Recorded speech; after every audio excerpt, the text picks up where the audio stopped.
know what time it is. Buckle up and enjoy the ride.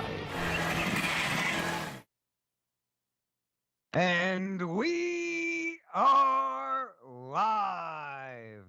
Greetings to our loyal WFYL listeners around the world.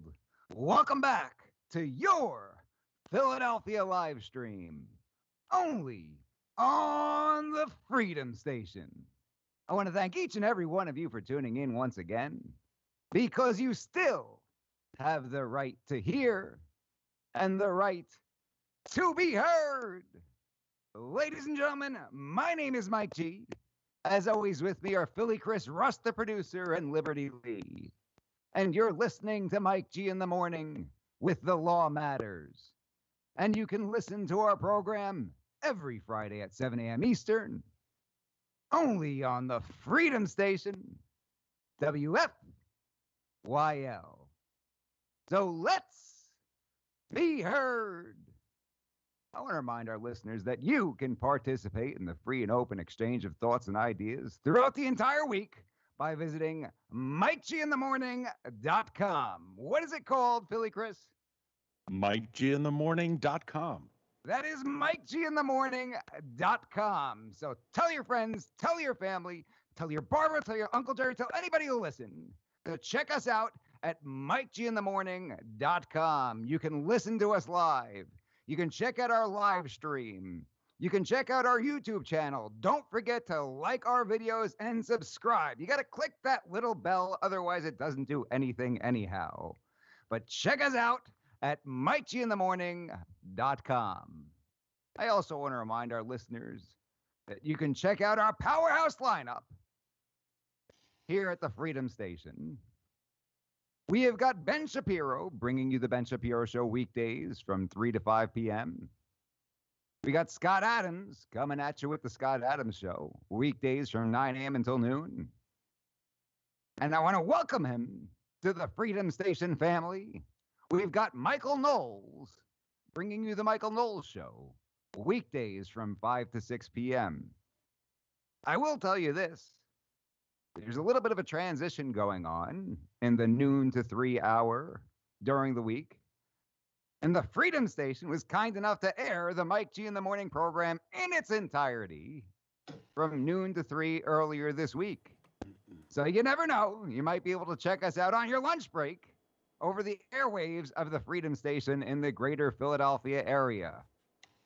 And with that, you know what time it is. Buckle up and enjoy the ride. Hit it, Russ. You know what time it is. Buckle up and enjoy the ride. For those of us just tuning in, you're listening to Mike G in the Morning with The Law Matters, only on the Freedom Station, WFYL. I will tell you, there's been a tremendous amount of excitement for our guest on the program today. We have got Rick Vasquez with us, and Rick is a nationally and internationally recognized firearms and security expert with over 45 years of experience in the field. I will tell you, he doesn't look old enough to have 45 years of experience. Rick has worked with and for large majority of the big names in the industry from the United States Marine Corps. We want to thank him for his service, and as well as the Bureau of Alcohol, Tobacco, Firearms, and Explosives, and also dealing with diplomatic security and so much more. Rick, thank you so much for joining us. The staff here is excited. The listeners are beyond excited. We appreciate you being here. Thanks for joining us. Hey, thanks for having me. This sounds like fun. It's going to be a lot of fun, especially now that you're involved, Rick. Now, I want to start a little bit about you, Rick. Rick, how did you get involved in the firearms industry? When did you join the service, and how did you move on from then? You know, I'm going to give you a very short version of a long story. I grew up in rural South Texas, and there really was nothing available at all. And so I went in the Marine Corps in 1974 and was selected to be an infantry weapons repairman. I had no idea what that was. Well, I found out you learn how to work on all the infantry weapons, from basic pistols all the way up to mortars. And from there, I went to security forces duty in Naples, Italy. We still had nuclear weapons in Sigonella, Sicily, and had Marines that were protecting the naval support base in Naples and the airport. So I did that for 2 years and was going to get out of the Marine Corps, and I was offered a position at what they called a precision weapon shop in Quantico, Virginia. It was over a year-long training how to be a gunsmith, basically, and all the specialized weapons of the Marine Corps. And at the time, there was only 35 of those guys in the entire Marine Corps. So I was pretty excited to be selected for that. So I went to machinist school, all these different gunsmith school, welding school. And then me not wanting to be just a bench monkey, you know, because that's what you do. You sit and work on guns. I did different things. So I did Quantico, then I went to Camp Lejeune, and then I went on recruiting duty, then I went on embassy duty, and deployed to Desert Storm. I deployed to South America, and, you know, went back to the precision weapon shop later on and filled a career as a chief instructor there. And then I left the Marine Corps and went to work for Diplomatic Security Service because I'd been on embassy duty and I met a lot of these guys, and I walked into the best job in the world. Think about a little boy with unlimited ammo and unlimited ability to train special agents who are going around the world and are in super threat every single day. Wow. They'll send 2 DS agents out to do a mission that you would take a platoon of Marines, literally. And so we had a free hand, teach them how to fight under live fire, clear buildings, explosives, I mean, cars, you name it. Phenomenal job, but it was a contract. So when ATF posted a job that was a government job, you know, I put in for it and got it. And, you know, it went well. I went to ATF, and within 5 years, I was an assistant branch chief, and then ended up being a branch chief in 2 different units. And I literally traveled the world for ATF as a technical expert, firearms technical expert. There were so many opportunities overseas, but people wouldn't travel because of the threat. I'm like, come on, man. I was in the Marine Corps and I was in diplomatic security. I go anywhere, wherever you send me. So I literally went Mexico, Central America, Colombia, and some good places once in a while, you know, France, Canada. And I had one of the greatest opportunities. We got involved with getting evidence for the war crimes.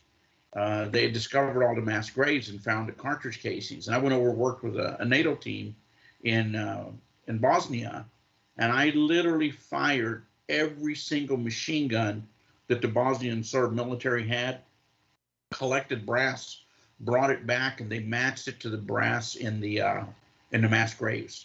So we produced physical evidence for the war crimes tribunals. And I look at that as one of the greatest things that I ever was involved with, where you were actually putting real mass murders in jail, you know. So, but I played a small role, you know, because the politicians were up there but I was really happy with my role.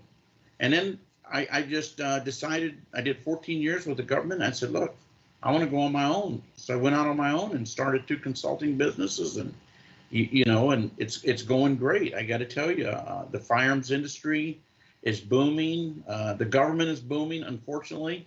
So when the government is booming against a company that's booming that they have regulatory issues with, you know, my business goes up.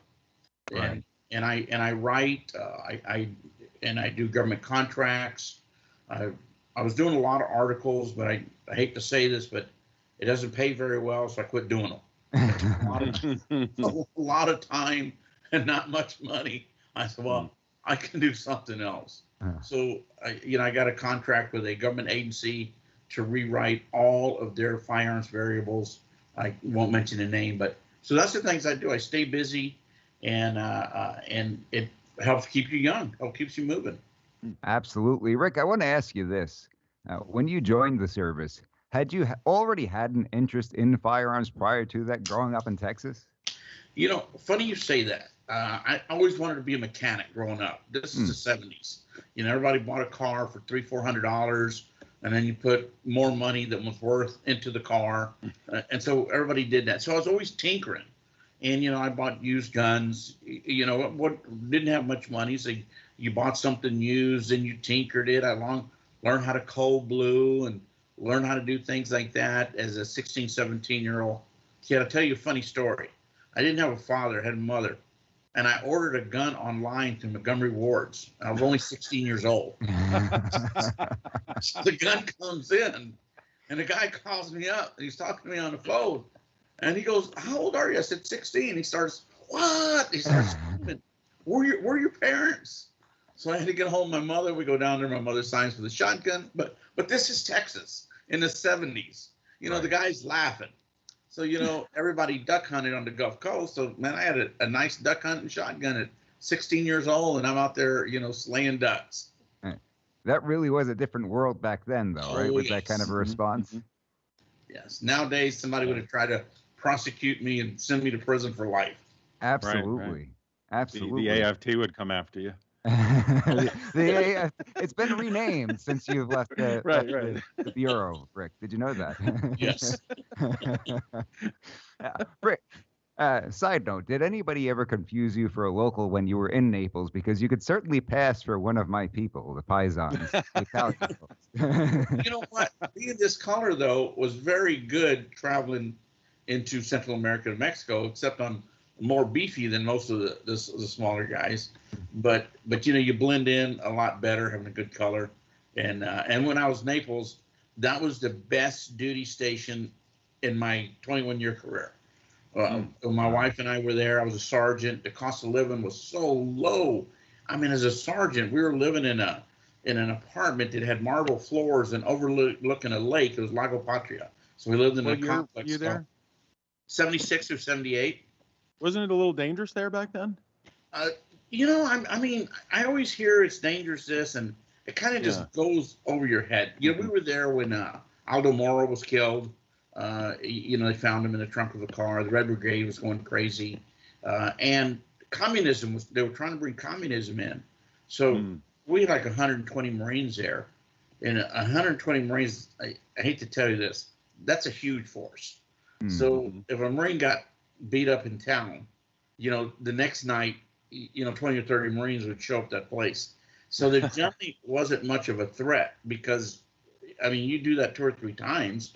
And they didn't want to murder you. I mean, we're not getting involved with the organized crime. It was just the teenagers that were anti-democracy, and they would come in there, and if you were there by yourself with an Italian girl especially, then they would definitely try to provoke you. And like I said, the next night you just show up with 20 or 30 guys that are off, and there's a totally different story. I, for one, am completely shocked, being raised in Brooklyn, that they found an Italian guy in a trunk. I almost don't believe it.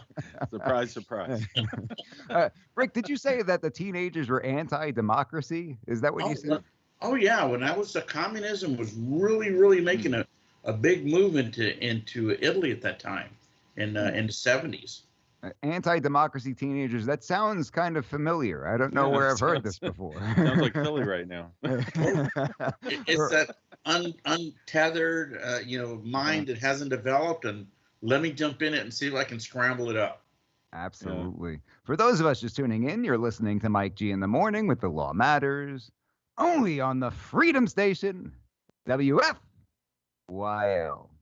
Rick, I want to transition a little bit. When you were talking about the situation you ended up in over in Texas, purchasing your first firearm, and we talked about how it's a different world today, and part of the reason why people get so up in arms for things like this, particularly dealing with young teenagers, things of that nature, is we have seen these highly publicized incidents that have taken place in schools over the years with these mass killings.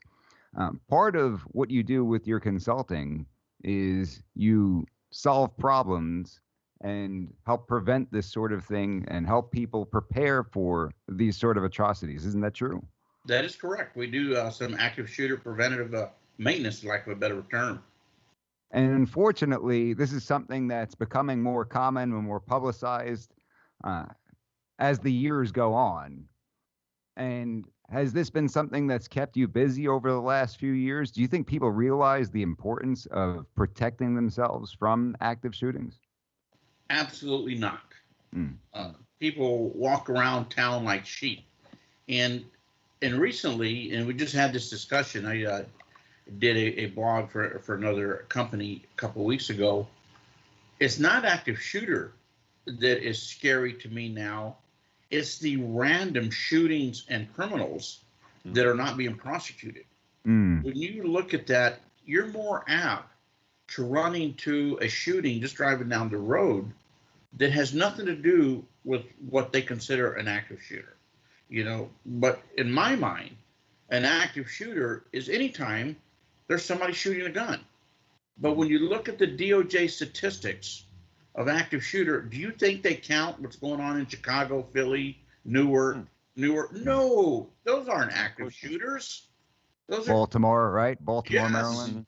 They only count a certain specific category of person that goes to the school with like an ulterior motive to attack somebody they don't know.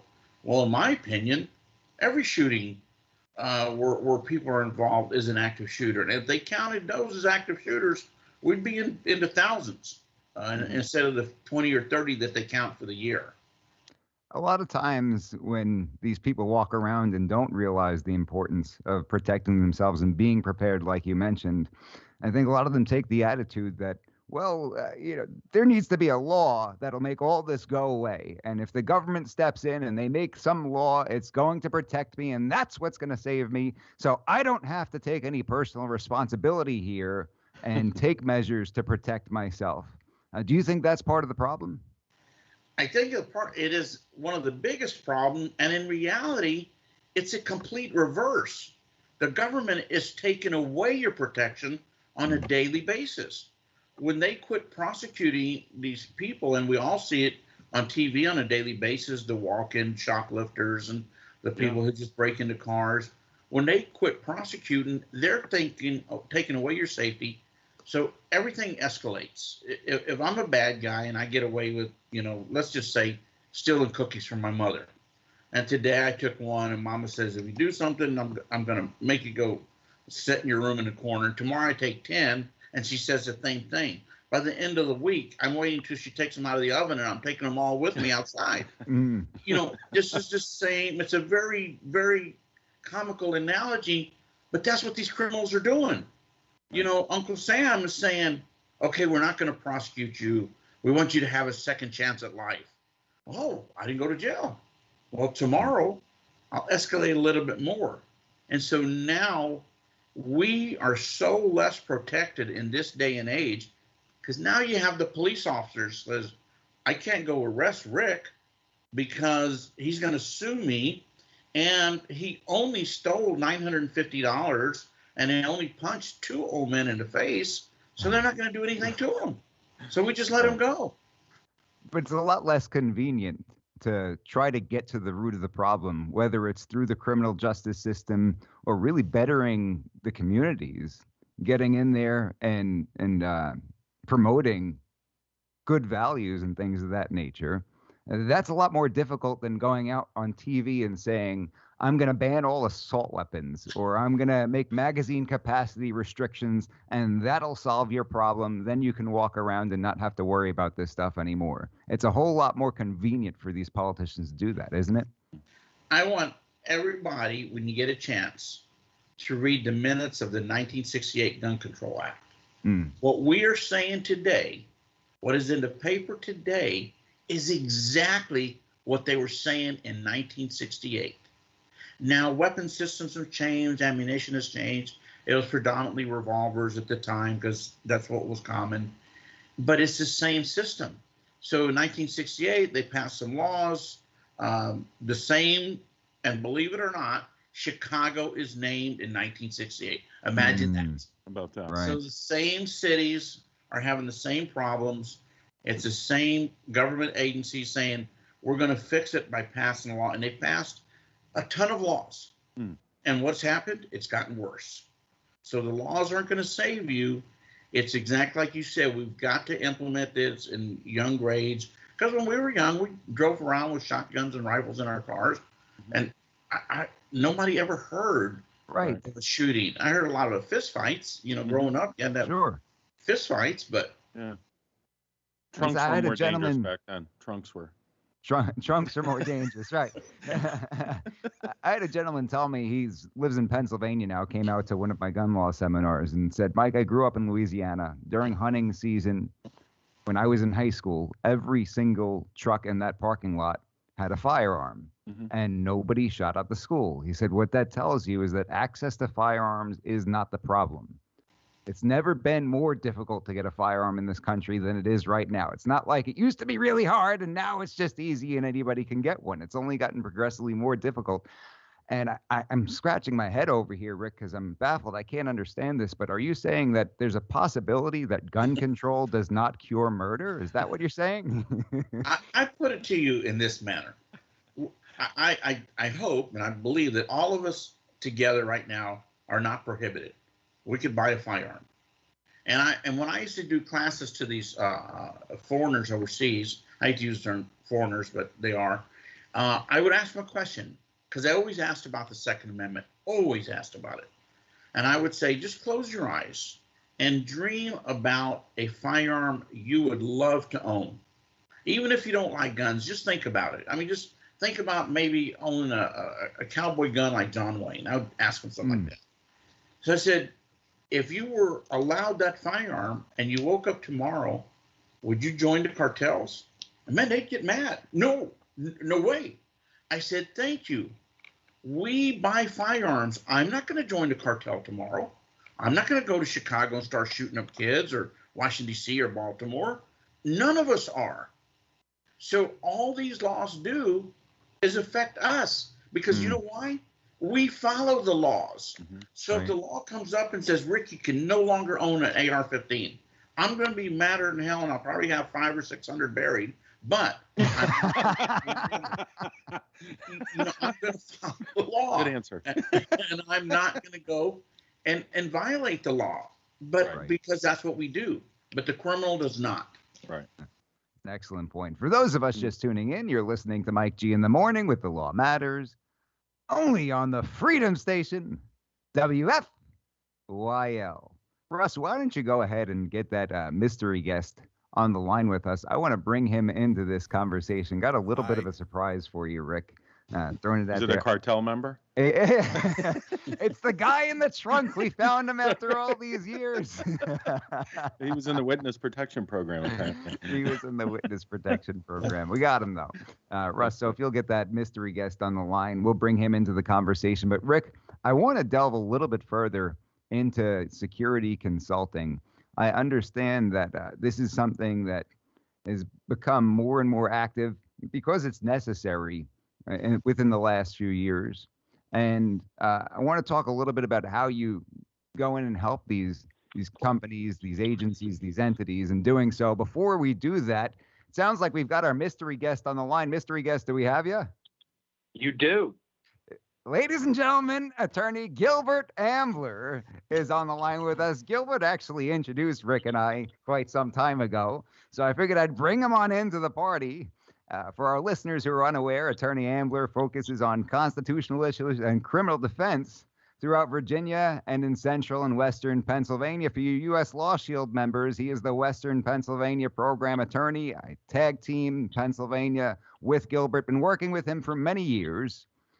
We work on many cases together, dealing with FFLs, federal firearms licensees, helping them comply with laws and regulations, and interacting with the Bureau of Alcohol, Tobacco, Firearms, and Explosives, even in certain proceedings. Hopefully we don't get involved at that stage, but usually we try to keep them out of trouble. And Gilbert actually wrote a book called The Ultimate FFL Resource Guide, and that's a comprehensive guidebook for federal firearms licensees. Gilbert, thank you so much for joining us on the program. Thank you for having me. Happy to be here. And happy to have you with Rick. So, Rick, I want to go a little bit into the active shooter consulting services that you've been involved with lately. Do you want to tell us a little bit about that? How are you helping these entities in order to prepare for these incidents?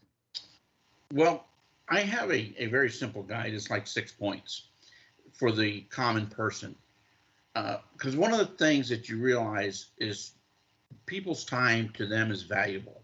And you want to teach them something. And so you say, Well, how can I teach the mother, the father who comes home every day at 5 o'clock, teach them something? So I put together a little like 6-point guide, and we talk about the first thing you should always be concerned with is awareness. That's your main weapon, awareness, because you may not want to carry a firearm. I may not want to carry a knife or a rock, but you want to be aware of your situation. The majority of Americans walk around with their head, with earphones on out in town, and with their iPhone, and we see the stories every day. They fall into ponds, fall in the road, and that makes you a very, very easy victim.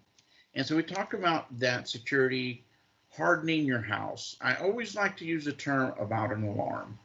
I mean, an alarm is exactly what it is. It's a notification. It's an alert.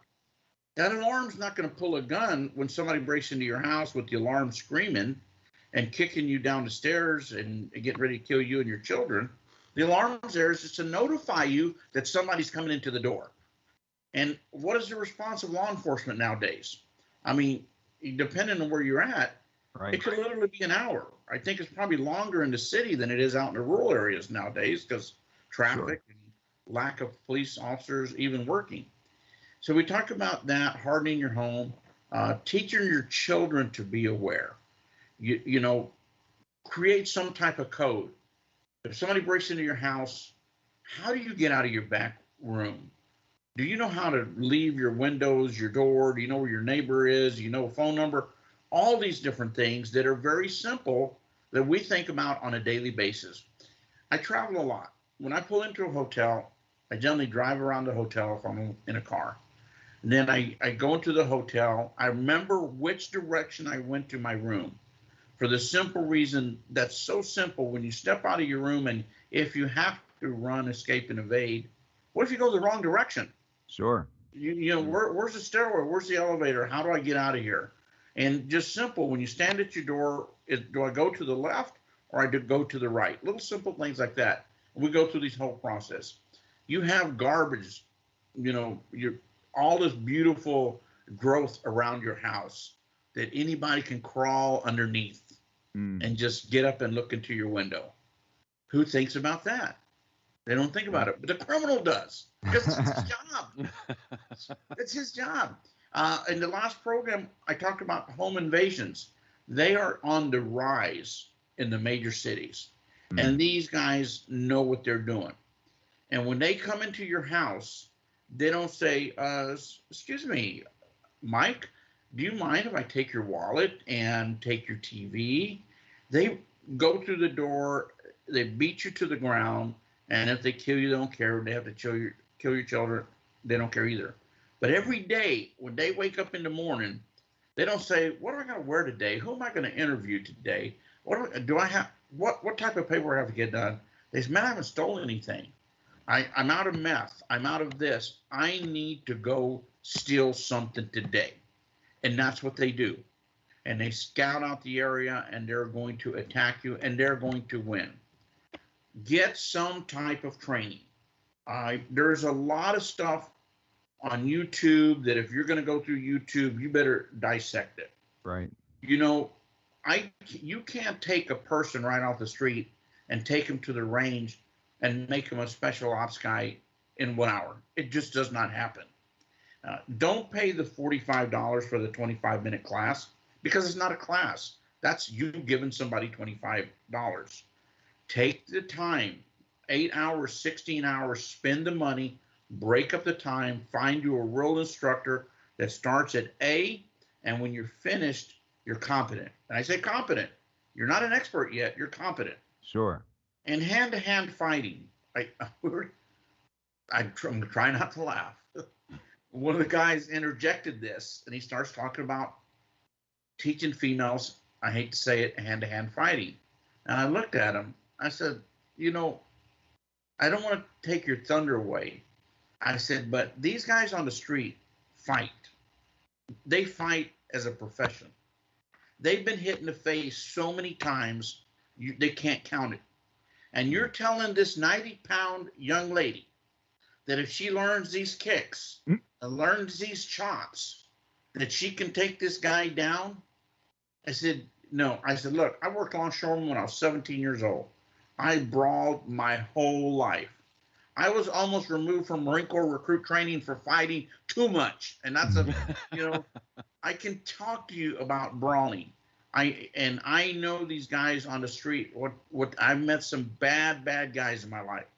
So when you start taking these self-defense courses, always use it as a defensive mechanism.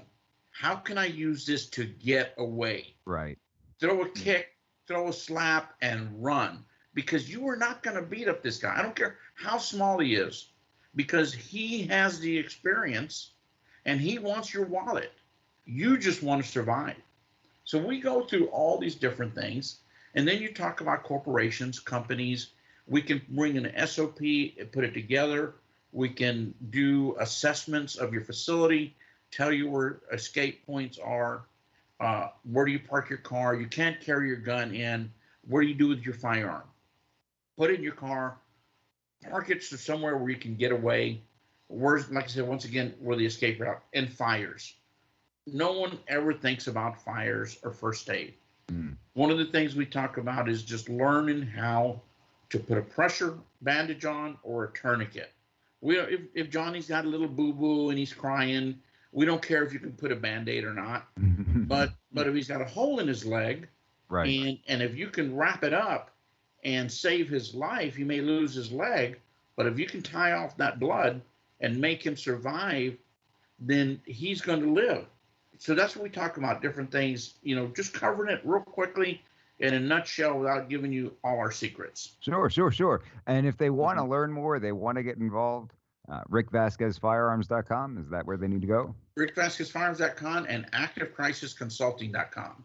ActiveCrisisConsulting.com.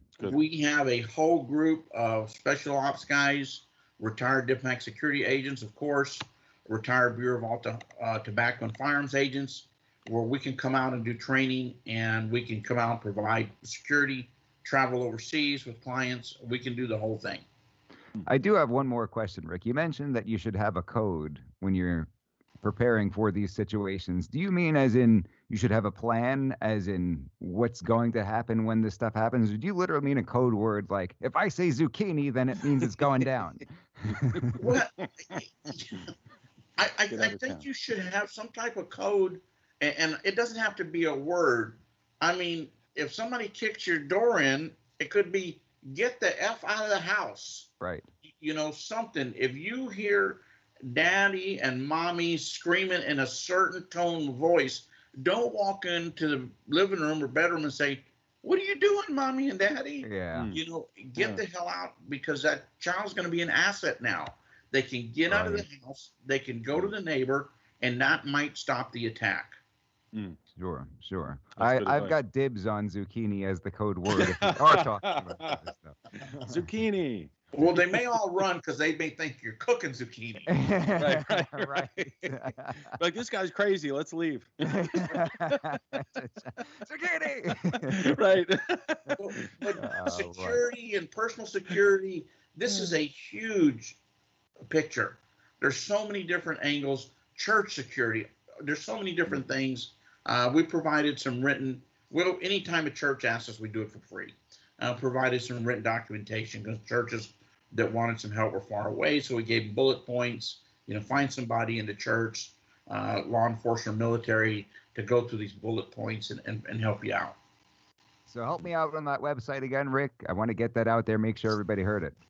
It's RickVasquezFirearms.com. I can't even say my old name. ActiveCrisisConsulting.com. ActiveCrisisConsulting.com. Check it out. For those of us just tuning in, you're listening to Mike G in the Morning with The Law Matters, only on the Freedom Station, WFYL. Rick, while we've got you, and if at any point you say, Mike, I've had enough, you got to just let me know, okay? You got to be nice and honest with me. But we're having fun here. I want to get into a little bit of the NFA type stuff and general ATF, because we're seeing a whole lot of that in the news today. And Gilbert, feel free to pipe in on this conversation. You and I have been to battle in these sorts of situations. We'd prefer to be helping people stay out of trouble, if at all possible. but sometimes it happens. So, Rick, we hear a lot on the news about Chipman and everything that's going on with the nomination. I don't want to talk too specifically about that per se, but I want to get your perspective on how a director can impact gun owners in general. Why is it important that you have a director in there? And if you do have a director in there, what does that mean for gun owners if, let's say, they've got an anti-gun view on things? Well, any agency can only do what their regulations and statutes allow them to do. DEA does drugs, it's in law. ATF does firearms, it's in the law. And there's only certain things that they can charge you with. You have to have a violation of either Title 18 or the regulations 27 CFR for them to charge you, and then you go into the NFA. What the director brings to the table is leadership. It could be good leadership, it could be positive leadership. And not having a director in ATF for many years, they don't have that much of a voice because DOJ gets involved. And DOJ, as you recall, DOJ was the one who wrote the bump stock change after ATF, which I was part of, said this was not a machine gun. DOJ forced it down ATF's throat and said, we're going to call it a bump stock. I'll call it a machine gun. Yeah. So now with Merrick Garland, our attorney general, and all this administration, they're going to be forcing down rules that are in place. So when you look at the Gun Control Act, and I'll get into the weeds a little bit if you don't mind.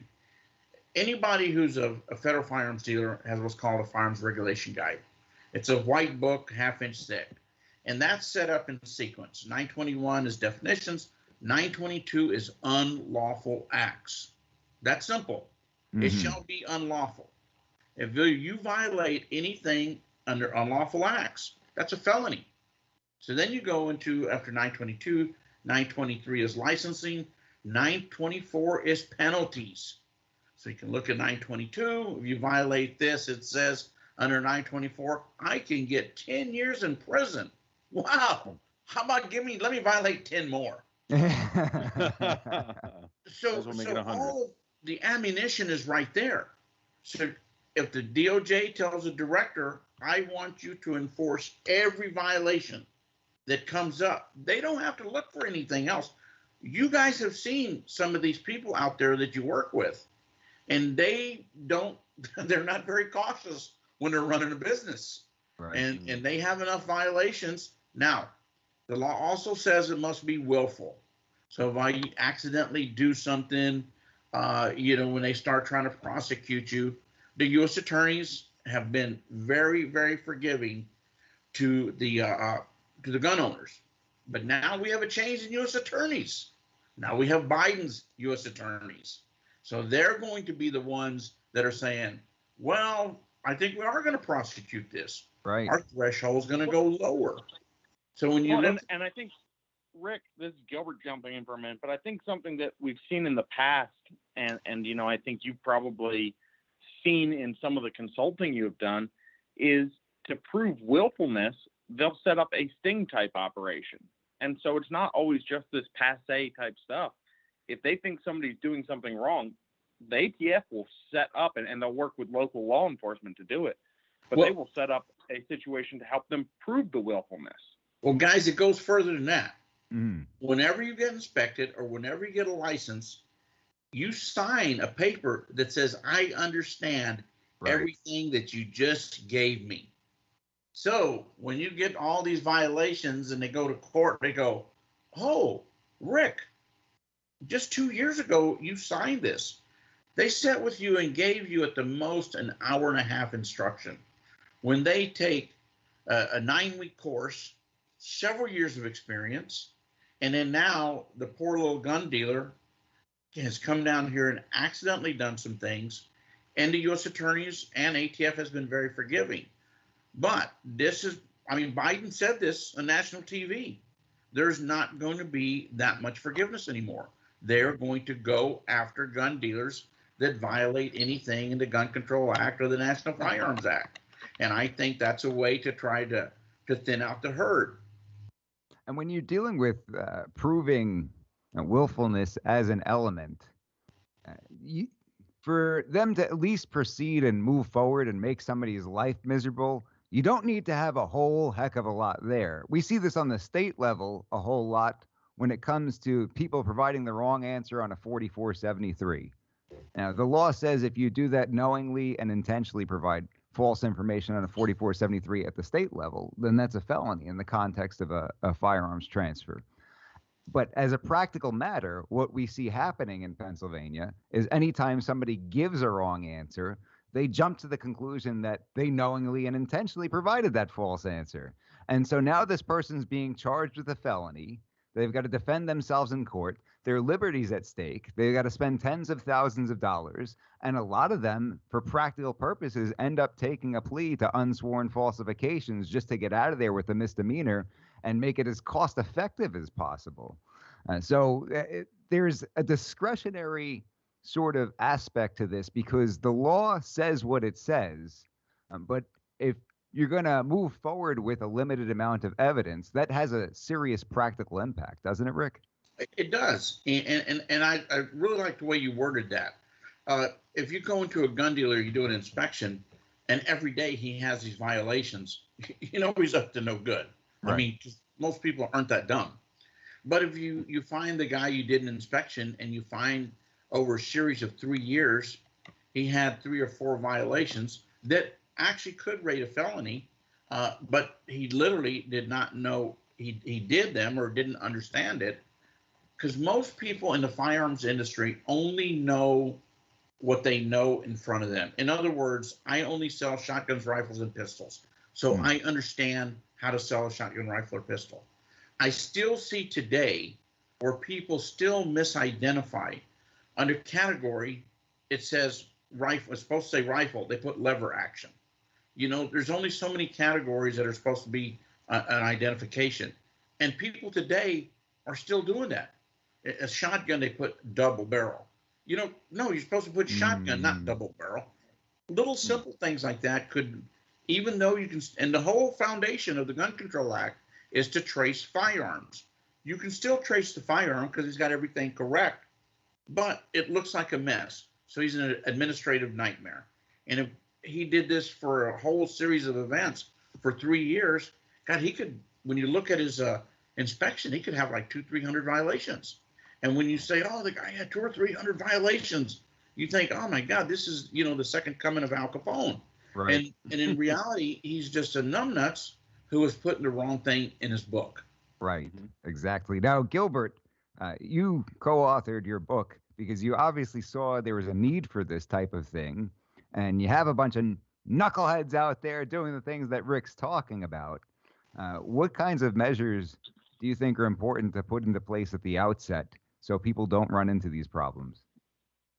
Sure. I mean, the first thing I will say about the book is it does probably need to be updated, and especially in light of any changes that might be coming with the current administration. Sure. Education is so important, staying on top of this stuff. And so for people that are selling firearms, it's critical that they stay on top of what's going on in the industry, that they're not caught up in the way things were 5, 10, 15 years ago. And there's a lot of gun stores out there that have not had an inspection in the past 10 years. And that means they might not have had an inspection ever since their initial inspection. And that means if they've got a bad habit and maybe something got off, that gets compounded over years and years and years. And so one of the big things that we recommend for gun stores is reaching out to people that can provide them training and take a look at their systems, because they need to have SOPs in place, standard operating procedures in place, to make sure that they are executing all the things that are required of them. And probably the most dangerous scenario for a gun store that I can think of is a gun store that starts adding employees, because as you add employees, what they do is imputed to the business. So if you have a rogue employee, or even an employee who, dare I say, is just stupid or doesn't stay on top of things the way that they're supposed to be done, that employee's actions get imputed up the chain to the business. The business is responsible. Don't hire for everything numbnuts. that employee does. Don't hire stupid mustard-eating knuckleheads. That's exactly right. And everyone sees the I mean, we're seeing it across all industries right now, the crunch in people not wanting to work. But you've got to worry about who's working for you right now. I know that employees are hard to come by, but you need to have good people if you're a gun store. And so one of the things we highly recommend is stay current on training. Talk to guys like Rick, because Rick can come in, and I've done this with Rick before, come in to review how a business is doing things to make sure and to spot errors before they become giant administrative problems. I was going to because ask you they'll about that, snowball. Rick. Yeah, I was going to ask you about this. First of all, Gilbert, that book probably needs to be a self-updating book. Probably need to make it electronic because despite changes in statutory law maybe not coming so often, you've got changes in interpretations, you've got case law, you've got ATF final rules coming down, you've got all kinds of things that could potentially impact the way somebody's doing things and whether they're staying in line with their compliance requirements. So, Rick, is there ever a mock audit type thing that you do with FFLs?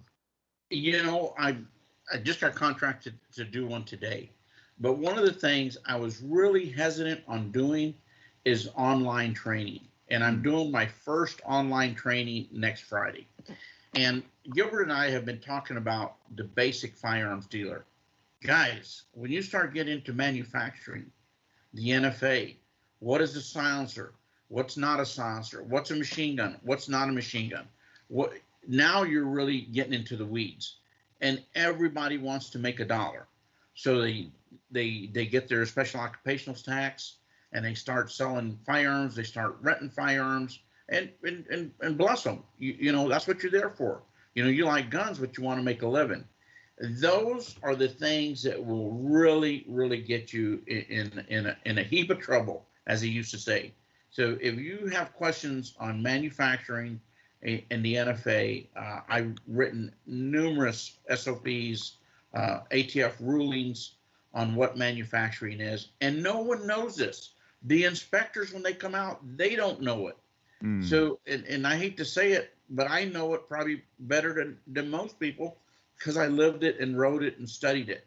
And so I just started, like I said, next Friday, my first online class it's going to be 4 subjects on 2 different days because I know they're going to go long. And I'm going to see how it goes. Is it sold out? Is it sold out? It's only 2 people. A company called me, and they were trying to mitigate cost. Obviously, gotcha. I understand. The cost of airfare and hotels, and I mean, it jacks up the price of everything. And they call me up, and because it's only 2 people, we're going to see how it works. But I can go to one location, like let's say Dallas, Houston, and we get we post it. Whoever wants to initiate it, they can get the dealers, post it, find a venue. I come in, and it's able to mitigate the cost when you start having 10 or more people involved. Maybe Pennsylvania is the next stop for you, Rick. Maybe Pennsylvania. I've been to Pennsylvania a lot, haven't I, Gilbert? Or God forbid, New Jersey. I wouldn't want to put you through that, Rick. When I go to New Jersey, I do some work for a law firm. I won't mention their name. I make sure that my vehicle is cleaned out. Yeah. Because my vehicle is my range vehicle. So there's magazines, there's bullets, there's everything in there. And I don't want to get caught with one green tip, a 223 round green tip. That's armor-piercing ammunition. And I find one under the seat. I like how some people have range bags, and Rick here has a range vehicle. Range vehicle, right? I like that. Sounds good to me. For those of us just tuning in, you're listening to Mike G in the Morning with The Law Matters, only on the Freedom Station, WFYL. Rick, we've got some questions pumping in online for you. First of all, CB wanted to say thank you for your service, and of course, we join with him in that thank you. We've also got a couple of questions. One question that somebody wrote in ahead of time, they wanted to know about these wait times with Form 4s, Form 1s. They want to know, what's the deal with that? What's the deal with you send in your information and it takes forever? You have any insight on that? I do. I have a lot of insight on it. It's only a matter of numbers. Do you realize how many forms are getting processed on a daily basis? Every year is a record, and the ATF has exceeded their hiring level in the past 3 years in the NFA branch. Every year they get more people designated to get more people hired. And one of the things we all forget about in the government and firearms, the government is not allowed to have a national registry. So many things have to be done by hand. Well, ATF is now getting into the technology zone, and they're starting to get things done online. If you look at the quantity, and anybody can go online and just say how many Form 4s were filed this year, and the NFA has the statistics up there. And when you look at the quantity versus the personnel that they have, it is incredible the work they're doing. It really spiked when everybody thought the Hearing Protection Act was going to go through, and forms were behind like 12 to 18 months, and they're down to 6 to 9 months now of Form 4.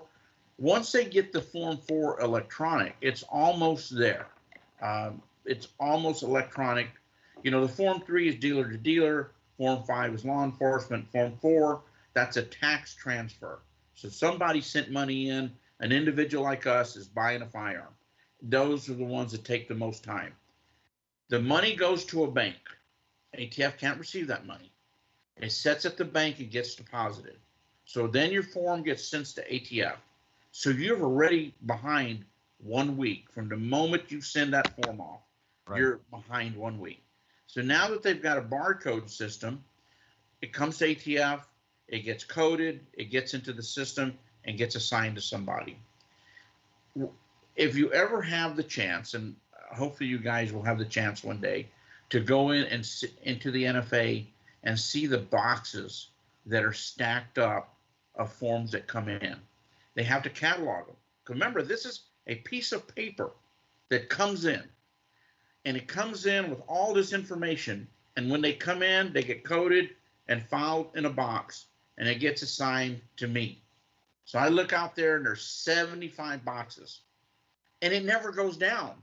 Tomorrow, there's 75. You're like, what? How? They're birthing right in front of me, because that's the quantity.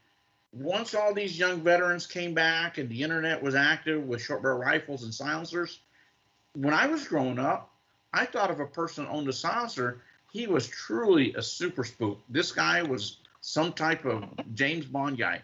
Now, if you don't have a silencer, it's like, man, who are you? You never have a silencer. You know, so it's the internet and everything has made it easy and made it common, and it is just growing from day to day. So the only problem is there aren't enough people to go around in the NFA branch. Thank God there's no national registration, so many things have to be done in paper, and and until ATF can get that technology bridge broken, once they do that, and they want to be, when a Form 4 comes in, that within 30 days it's approved. That's where they want to be, but it's going to take technology to get them there. So there may be some kind of hope yet. That's good news. That's good news. For those of us just tuning in, you're listening to Mike G in the Morning with The Law Matters, only on the Freedom Station, WFYL. Gilbert, I wanted to back up a little bit. We were talking about the importance of compliance and the work that Rick does to ensure that these folks know the rules, they abide by the rules, they've got these systems in place. I wanted to get from your perspective, what are some of the common errors that you see people making when they open up a business, they become an FFL, or maybe that they've been making for a very long time? Sure. Well, I think that when you initially apply for your FFL, you can be setting yourself up for failure or success right from the initial stages of the application. And thinking through and having a solid business plan is critical. But accompanying the business plan and the actual how are you going to make money part of it, which is, of course, very, very important, because, of course, in order to receive your FFL, you need to intend to engage in the business, and the ATF is going to want to see that you intend to engage in the business. But accompanying that, one of the things that has been a trend over the past several years has been an increase in home-based FFLs. And they may be a little bit disfavored by some at the ATF, but home-based FFLs can be a big liability because, as you know, we have protections for when your home can be searched. This is what the Fourth Amendment does for us in the United States. And when you have a home-based FFL, you are volunteering to have no more than once a year a search done of the FFL premises. And so this is a quick example of how someone can set themselves up for failure, because if they don't carefully delineate what parts of a home constitute the home-based FFL, all of a sudden they will find that the ATF, when they search, might be going through things that they don't otherwise want the ATF to be going through. And that's a somewhat stupid example of how the initial application can have an effect a year, 2 years, 3 years, or 5 years later. And going along with this, yesterday I was talking with an FFL who intends to expand. Right now he's a type 01, a dealer in firearms. He wants to become a manufacturer, type 07. And we were talking through some strategy issues on what this looks like for him, because he needs to decide whether he wants to roll his current business under that type 07, or whether he would rather have a separate FFL for the manufacturing and therefore keep the bookkeeping requirements from his two businesses separate as opposed to combining them all. And that's going to have ramifications for how he conducts business on a day-to-day basis. And getting advice and having a solid perspective heading into applying for your FFL can either make your life a lot easier or a lot more difficult down the road. And that's one of the reasons I always encourage people to reach out and talk to those with experience prior to just starting the ball rolling and applying on their own. Absolutely. It's not something you should be rushing into. You want to give a little bit of thought to that, don't you? Right? That have those kinds of implications. You know, one of the biggest misconceptions that I have heard over the years, I've had people come over to me and say, oh, Mike, if I get a tax stamp, right, if I own something that's covered under the NFA, have I just forfeited my Fourth Amendment right against unreasonable searches and seizures? I think that's a little bit of misconception. They make that jump into what you were just mentioning regarding being a federal firearms licensee and having the premises subject to inspection. But there's certainly a distinction, all the more reason why you need to learn this stuff. So, Gilbert, we'd love to have you back on the program again sometime soon to delve more into this and delve more into talking about FFLs on that end. Any parting words for our listeners? Well, I want to thank you for having me on, and I would say everyone needs to be watchful of what's coming down the pipeline, because gun owners top to bottom will be affected by the changes that are being contemplated right now. And so there's still opportunity to get online and submit comments, and I would much rather see additional comments flowing in right now and possibly head off some of these proposed changes before they go into effect, rather than be representing people after these changes go into effect and people not know that they may be committing a crime. So let's get ahead of it. Gun owners, we have far too often gun owners are at odds with each other, and members of one group don't like another group and don't want to help out another group. Everyone needs to band together. This stuff is concerning. It's going to affect a lot of people. If some of the changes that are being talked about go into effect, it will make a lot of people felons, probably with them unaware that their status has changed. Right. And so we can do something about it right now. Stay on top of it. Gilbert Ambler, thank you for joining us on the program. We hope to have you back on again soon. Thanks for having me. For those of us just tuning in, you're listening to Mike G in the Morning with The Law Matters, only on the Freedom Station, WFYL. Rick, do you have to go? No. Okay. All right. I just want to make sure. I want to make sure I'm not holding you hostage here, Rick. Well, I don't want to overstay my stay. Not even close, Rick. Not even close. We've got a couple of questions that people are writing in as we speak. And a couple of them, frankly, were on my mind that I wanted to bring up to you. Let's start off with the bump stock. I think this is important because it's an excellent example of how if you have a government that's a little overzealous and wants to achieve a specific goal, they sort of can take something and try to interpret it in a way that doesn't really make too much sense. They twist it, they twist it, they twist it, and here we go. We got the round peg into the square hole. Tell us a little bit about this bump stock situation, because you were heavily involved in this, weren't you? Yes. When you look at the bump stock, you have to know about the Aikens accelerator and the stuff beforehand. And the reason the bump stock was approved as not being a machine gun, because we actually put in writing a good definition of a machine gun. And with the Aikens accelerator, we said a device could not use springs, hydraulics, or something like that. So a gentleman designed a bump stock used only the inertia of the firearm. I mean, when you shoot it, and I've tried to shoot it, I'm not very good with it. I see some of these young guys on YouTube, and they could write their name, how good they are with it after they practice for a while. But it does, you do not pull the trigger. Let me back up. The definition of machine gun is, God, I'm getting a brain dead right here, with a single function of the trigger. Right. It's not a single function of the trigger. Every time the gun goes back, it cocks. If you do not hold it forward, it will not fire. If you pull it in, any little offset of the device, and it will not fire. So it was approved as not being a machine gun. So of course we have the shooter in Nevada. Now we don't know today whether he used those or not. They were on his firearms. ATF was not allowed to see the firearms. The FBI took the firearms, flew them to Quantico, let ATF come in weeks later, look at them, not take them apart. We don't know, because the FBI has not released a report, if those were real machine guns and he just happened to have bump stocks on. Is that normal, Rick, that they wouldn't allow them to see them after? Is that like normal procedure, or is that outside of the normal procedure? I'm going to have to divulge something that very few people know. I was called at home after I retired. I was at home, and some ATF people called me to ask me for advice when they were looking at the guns at the scene. So I said, look, I'll help you out. I don't care, but if this thing goes forward, you're going to have to call me to testify. And they said, we don't care. So anyway, I knew a lot about this as it was ongoing, and I knew more than the Firearms Technology Branch knew by the time they got to go look at the guns at the FBI. So I'd seen all the cell phone pictures, everything, because I was trying to help identify what they had.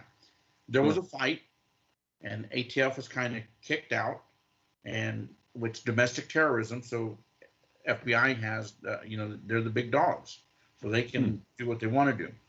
So when ATF showed up, the FBI had already flown the guns to Quantico and had them there and did their investigation. And I actually worked on the case of the guy who sold Paddock some ammunition. So I helped with that case because they were going after him for making armor-piercing ammunition. So I was really involved and knew everything that had gone on. So the bump stock is not a machine gun. So we have our acting director, Tom Brandon, speak on the Hill and tell Congress it's not a machine gun. We can't call it a machine gun. 2 weeks later, DOJ says, we're going to call it a machine gun. So they rewrote the regulation, and that's the regulation. They didn't rewrite the law. They rewrote the regulation. So I got involved with the Gun Owners of America, and I put the technical response together, and we fought it. And I don't know if you guys know, it's just been overturned in Michigan. Right. Yes. Right. So, the Gun Owners of America did a good job on that. There was a Does that mean then that all plastic is a machine gun then? what, Man, you're learning. You'd be a good politician. I'm trying to understand.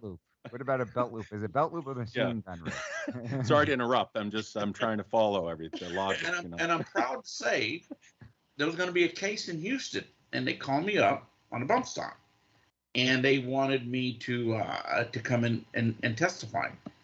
And without telling you anything about the case, I wrote a declaration and sent it down there, and the U.S. attorney dropped that charge. They said, this is Texas. You're going to sit there in front of a jury and say, whoa, ATF didn't call this a machine gun. DOJ Right. said we're going to call it a machine gun, and the law doesn't call it a machine gun. Only the Right. regulations. Right. So- They're made up interpretation that makes no sense whatsoever. Mhm. I, Mhm. I feel like anybody with the intelligence that God gave geese could look at the law and understand that the regulation doesn't fit, right? Correct. It's clearly a separate Some people aren't that function of the intelligent, trigger. Mike. Fingers pulling the trigger every single time. It's And- not and, and we're getting ready to get sidetracked here. So I'm going to get sidetracked real quick. okay. Okay. So what are they doing right now on these notice of proposed rulemakings? They're regulation changes Right. because it doesn't have to go to Congress. That's right. So they got DOJ told ATF, man, we're going to speed this regulation through for you, and got it through in like emergency regulation on a bump stock because all these people were shot with something, and we don't know if it was a bump stock. And the bump stock went up there all by itself, jumped onto a firearm, held itself out a window, and just started shooting. Right. Right. Don't right. they all do that? Generally. Yeah. I swear well, they all do yeah. that. Guns kill That's people, right, Rick. right? Mhm. So kind of the bump stock is and I did an article with, who was that? I can't even remember now. It's online. Or we took it went down range, talked about bump firing. Because see, bump firing, you can't make bump firing illegal Right. because it's a function of your hand, and Right. that's what they did with the bump stock. They went after bump firing. It's like those guys who always say, okay. these fists are registered weapons, which is total nonsense, Yes. right? These fists Right. are machine guns, according to the ATF. That's right. What are you going to charge you, my big fat finger? You know? Are you talking about the video with Vice? Are you talking Yes. about that video? Yes. I remember seeing that. I came across my screen like, I know that guy. I had a discussion before. I was really concerned because I had done one before, and the guy trashed what we had planned on doing and turned it to an anti-gun. I think it was Of course. CBS or ABC. So the people from Vice, I mean, were just phenomenal. Mm. I got to tell you, if they're listening, they're gonna laugh when I tell you what happened. I just moved to North Carolina, so this is my new office. Ah, When I lived in Winchester, I had a 2-car garage. One was a machine shop, one was a wood shop. The entire basement, the furnace room, everything was my area. So Awesome. if you name it firearms related, I collect Civil War powder measures. All this stuff is all in my basement. I mean, it's just like treasure. Like you see, you go into one of these movies where the hero goes into the dungeon and all this gold is glistening. Mhm. That's what mine was, but it was all gun stuff glistening. These two young guys come into the basement and they just running from corner to corner, looking at everything. It was That is really great. funny, but they did a really good job. We discussed it beforehand and said, look, this is not going to be political. This is just the facts, and that's what it did. Well, that's pretty good. I'm glad to hear that. A lot of times in our industry, you don't get a fair shake with these things. So I'm glad that they were able to put that out there and get some real information. It's not as simple as it may seem. I sort of thought when it became public that the federal government was going to get involved in this manner, that perhaps they were trying to take some pressure off of the elected officials, the politicians, because they wouldn't have to go in there and stand up for a vote. Because anytime politicians have to stand up for our Second Amendment for whatever reason, everybody loses their courage. They all get afraid that they're not going to get reelected if they stand up for our Second Amendment. And I bet a lot of these guys were happy that it went about this way, so it could go through the court system and whatever happens, happens, rather than them having to be there on the floor and give the yay or nay, the thumbs up or the thumbs down. Oh, absolutely, because constituents are just watching. So Right. I don't think this thing should be lawful, and he voted for it. He's not going to get my vote next time. This way, they put everything on ATF. Right. They say, hey, I'm sorry, it's out of my control. And they can really play both sides of the fence there. Somebody Yes. calls them up and says, oh, I think it's horrible that they're restricting our Second Amendment rights. They say, not my fault, that's the ATF. or if they come down the other way and say, oh, you ought to make these things illegal. Listen, out of my control. Exactly. They're going to take no responsibility whatsoever. For those of us just tuning in, you're listening to Mike G in the Morning with The Law Matters, only on the Freedom Station, WFYL. Rick, one of the tricky things as an attorney in this business, when you're dealing with the ATF, is you've seen a lot of different opinions come down over the years with issues such as the stabilizing braces, right? This seems to be an issue where it's all over the map if you look at the last decade or so. Is this something that you run into quite a bit? It is. I'm actually working with a lot of people right now on the issue of the stabilizing brace. And of course, it's going to be fought if it comes out that it becomes unlawful. And one of the things about the stabilizing brace, my history with it was I denied them. When there's 20-year history of them being denied because they were going to be used as a shoulder stock. I mean, right. Let's be for real. These guys are going to use them as a shoulder stock. But ATF changed their mind, and they said, no, we're going to make a decision, and we're going to call it an arm brace. And they were very vague in their letters. It are an arm brace. Have nice life. And then they wrote a letter that says, yes, even if you shoulder it, you do not redesign it. It is still an arm brace. Now, Well, Rick, doesn't that make sense, though, that you can't redesign something by the way you're positioning it at a particular moment? Because if you're going to go, you could go one way or the other at the outset. But if you're going to go with it's a brace is not an SVR, but then say, oh, well, it depends on how exactly you're holding it at the present time. You could redesign something by the way you hold it. Isn't that problematic? It is. And ATF should have known it was problematic. Right. What they should have done on the outset was wrote the letter that specifically said if it's used as a shoulder stock, it is no longer an arm brace. But they didn't do that. They waited and incrementally, and then they came out and said, no, specifically, no, it is not an arm brace. You don't redesign it. Oh, but tomorrow we're going to try to take you to court and we're going to prosecute you. And then I don't know if you guys know, I was involved with a Kellen Wright case where he's a 100% disabled Marine, and they decided to charge him with an arm brace. And of course, they lost. The government lost. They wanted case law. And I wasn't going to testify until I heard the whole story. I was just going to help the attorney out. And I heard the whole story. He had a relapse. He's been blown up 2 times. Was going to school at 3.9 grade point average. He's finished school now. Was working as a counselor in the VA. Was going to be a counselor for the VA. So let's prosecute this guy Sounds like a horrible guy. For just possessing it, not for using it for anything, for just possessing it. And we're like, what? When I heard this whole story, I said, man, I'm in. And plus, he was a Marine, 100% disabled Marine. He's not a criminal. And ATF lost, of course. And now I don't know if they've even prosecuted anymore. Of course, if a guy walks into one, it's an easy story. Walks in a store, shoots the place up, he's going to plead guilty or something. And the jury, even if the jury hears it's going to prosecute him for using it as a short barrel rifle. But then they started escalating. They changed. They came up with Kellen Wright. They came up with a 13.5 length of pull. Look at the first couple of letters. There's no length of pull. Then it came with the area in the back of it. Well, it looks a little bit bigger than the other. Well, how much bigger? Well, it looks a little bit bigger. Did you measure it? Did you do the area? Well, this one's a little bit blacker than the other one. I mean, now I'm being a smartass. Yeah. No, it's but that's definitely what it feels scarier. like. But that's what they started doing.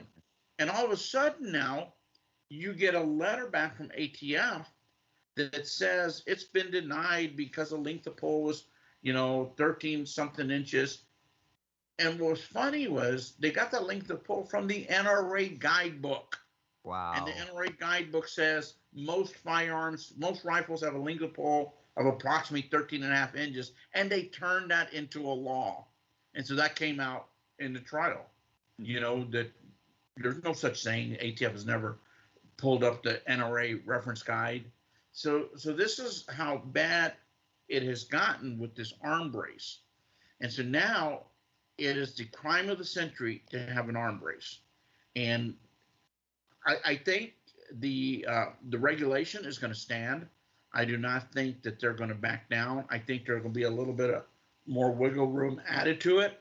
But the arm brace, as they see it, majority of them that are out there right now are going to be illegal. Wow. That just shows the difficulty in keeping an eye on this stuff. And when the law, we know it's not the law, but for all intents and purposes, if you're talking about, am I going to have to go to court and go through this trial or not, really, that's what's important, isn't it? It is. 95% of the people are just going to throw it away or do a registration. They'll register it as a short barrel rifle. But you're going to have people with deep pockets that are going to sue ATF. It's going to happen.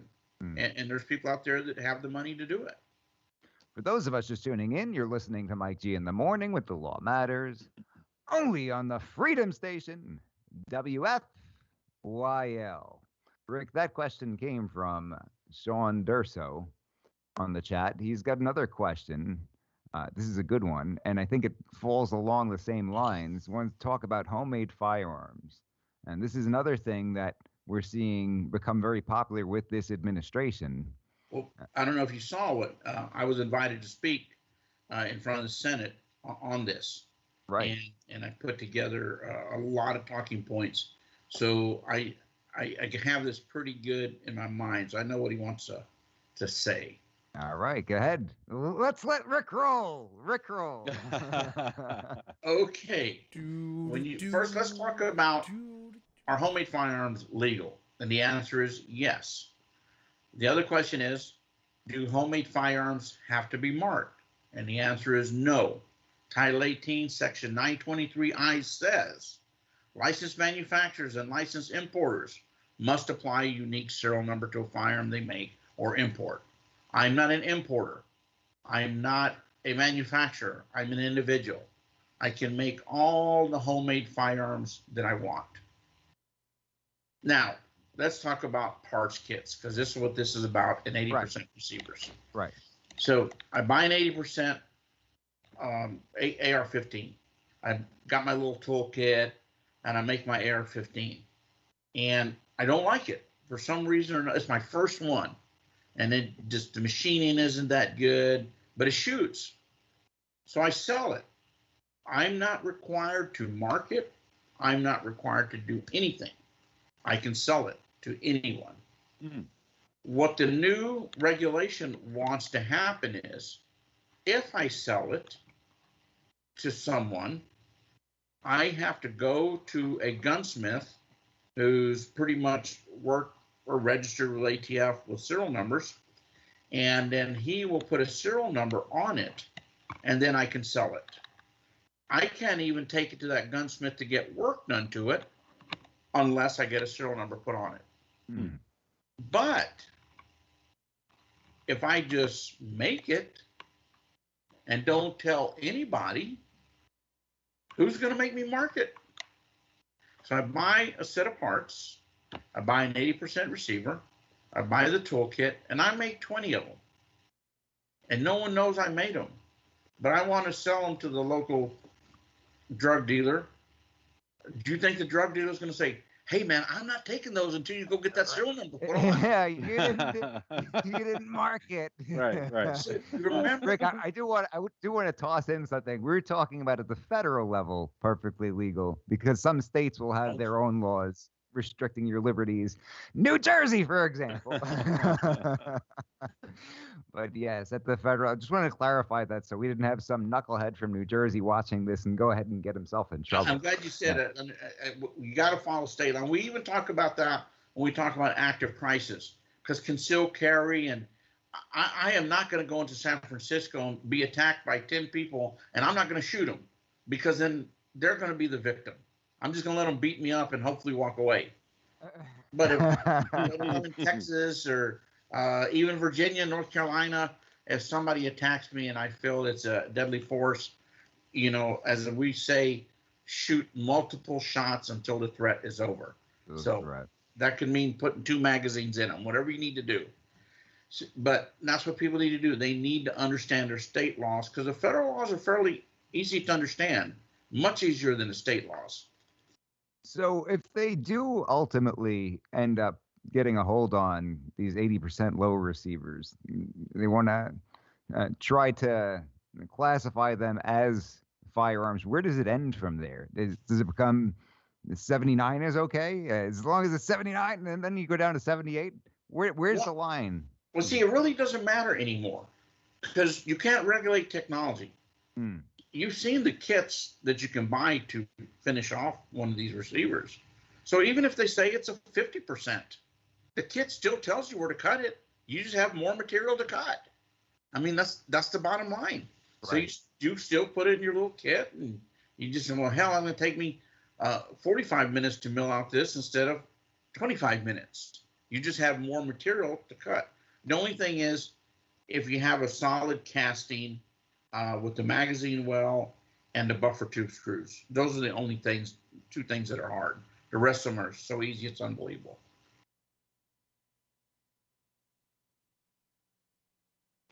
Did we lose somebody?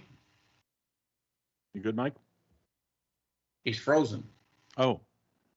He looks a bit I lost him there. He looks You a there, bit Ross? frozen there. Yeah.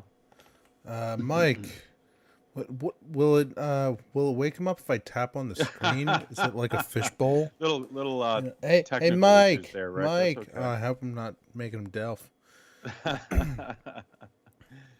What other things do you think are going to be coming soon, Rick, that you've been following regarding the recent changes with the ATF? What do you expect us to see, especially with the political landscape changing so much? Well, I hope they do name a director, regardless of who it is, to give them some leadership and get them back on track. Because there are a lot of extremely good personnel that work there. You know, they do have to do their job like the rest of us. Some of them, you know, just like any organization, they should be taken out and put in a burn barrel. But sounds like a good plan. Yeah. My concern with this administration is once they learn that they can change regulations, that they'll start changing more regulations out of the clear blue. Right. With no lead time. So that's the thing. For the gun owner, gun dealer, you need to stay informed. Don't look at this notice of proposed rulemaking and say, this doesn't mean nothing to me. You need to read it, because sooner or later, it affects you, because it affects commerce. So that means somebody's not buying something, somebody's not selling something. And then when you get into the big numbers, it affects everybody. Absolutely. It doesn't affect you until it does. Is that right? Rick, I want to thank you so much for being so generous with your time this evening. It has been a blast talking with you. You're so knowledgeable. I know our audience absolutely loved it. We would love to have you back on this program again soon. One more time, give everybody your website so they can check it out. I'll make it easy. All you have to do is look for Rick Vasquez Firearms. RickVasquezFirearms.com. We'll post it out on all of our social media and everything like that. Can you take one more question, Rick? I just got a question from a listener. Do you have time for one more? Oh, sure. Okay. Is that all right, Mike? Throw one more out there. Go ahead. The person here says, I really learned a great deal from your appearance today.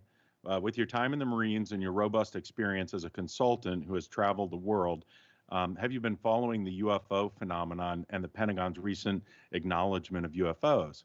And more importantly, have you ever seen anything yourself or heard anything related to the topic that you would like to share? Related to UFOs that I would like to? Yeah. Have you seen that in the news? I have. And I don't know if this is a crazy question or not, but I'm very interested in it. Are you? Cool. Okay. Oh, yes. Okay, cool. I'm very interested in it. And I was just saying this yesterday. I watched, what's that, Yesteryear War or something like that? Yeah. I do not think that when we meet people, they're going to be violent. They're not going to be creatures. They're going to be, if we meet someone, It's going to be advancement of what we are. So why Okay. is it going to be this freaky creature with a big head and dreadlocks and look like he was raised in Jamaica? You know, Right, right. it's going to be somebody that has the intellect to create something that can go to space. Interesting. Yeah. Well, we've talked about it some on the show, and it seems like the narrative that's been pushed out there is that it could be a threat to national security. But Dr. Greer and others who have talked openly and have a lot of experience with the topic have said what you're saying, where they most likely are not, and apparently there's been discussions that they are here and they're not a threat, and they're trying to get us to not keep funding the military-industrial complex. But I was curious to hear what your thoughts were on the topics with all your experience, traveling and in the But military. I've never seen one. Yeah. You've No, never okay. seen one. Okay. I think that.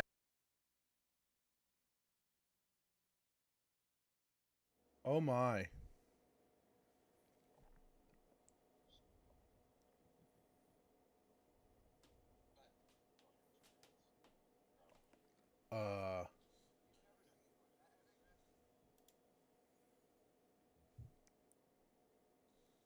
Oh my. What just happened? Freedom Station, WFYL. What just happened, you guys? Not sure you mean with Mike there? Yeah, I got disconnected from the call. You got you disconnected did. from the Oh call. yeah, really? Is that what happened? I think we're still streaming. Oh, let's see what they're saying. hope so. CB says, "What happened? Maybe we all went out." Oh, Did we all go out? let me go back. There was a CB, problem tell with us the what- Matrix. what you Oh, don't saw tell on me your we end. lost that, did we? Did we lose that? Well, if we're not don't know. connected to you, do we lose it, Russ? Yeah, I wasn't Oh, connected boy. to the call Yeah, Russ for is like the a main few guy, seconds. but that's why CB said, "What happened?" I think that's Yeah. what happened. Oh, are we Somebody's- back on now?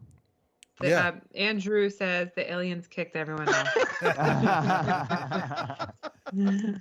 Oh gosh. If I go back here, How Come much on, was how much did we lose? Some fighting words Only a from you. few Come on, who's seconds. working the show tonight? And DG said there was a blackout.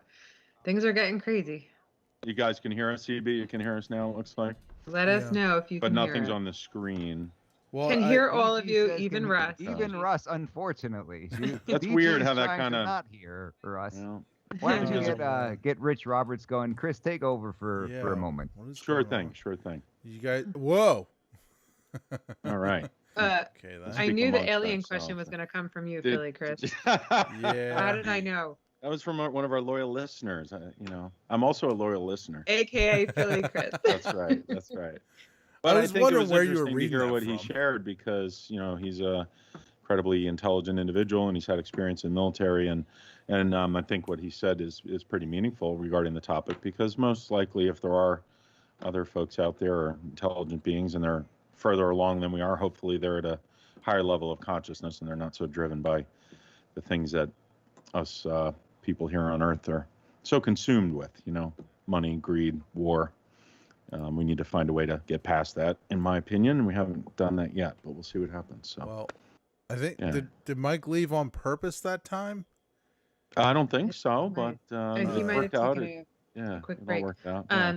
I wanted to ask him more questions about the other ATF agents, like more of the behind the scenes stuff, but I didn't want to Sure. I didn't want to bring it all on his first appearance. I said maybe I'll wait till Yeah, next no, time. that was great. We need to have him back on. I thought it was really interesting too how he confirmed that what you see in the movies sometimes is kind of real. How the agencies, kind of step on each other's toes a little bit, and they're like, pulling rank and authority to take over. So, Right.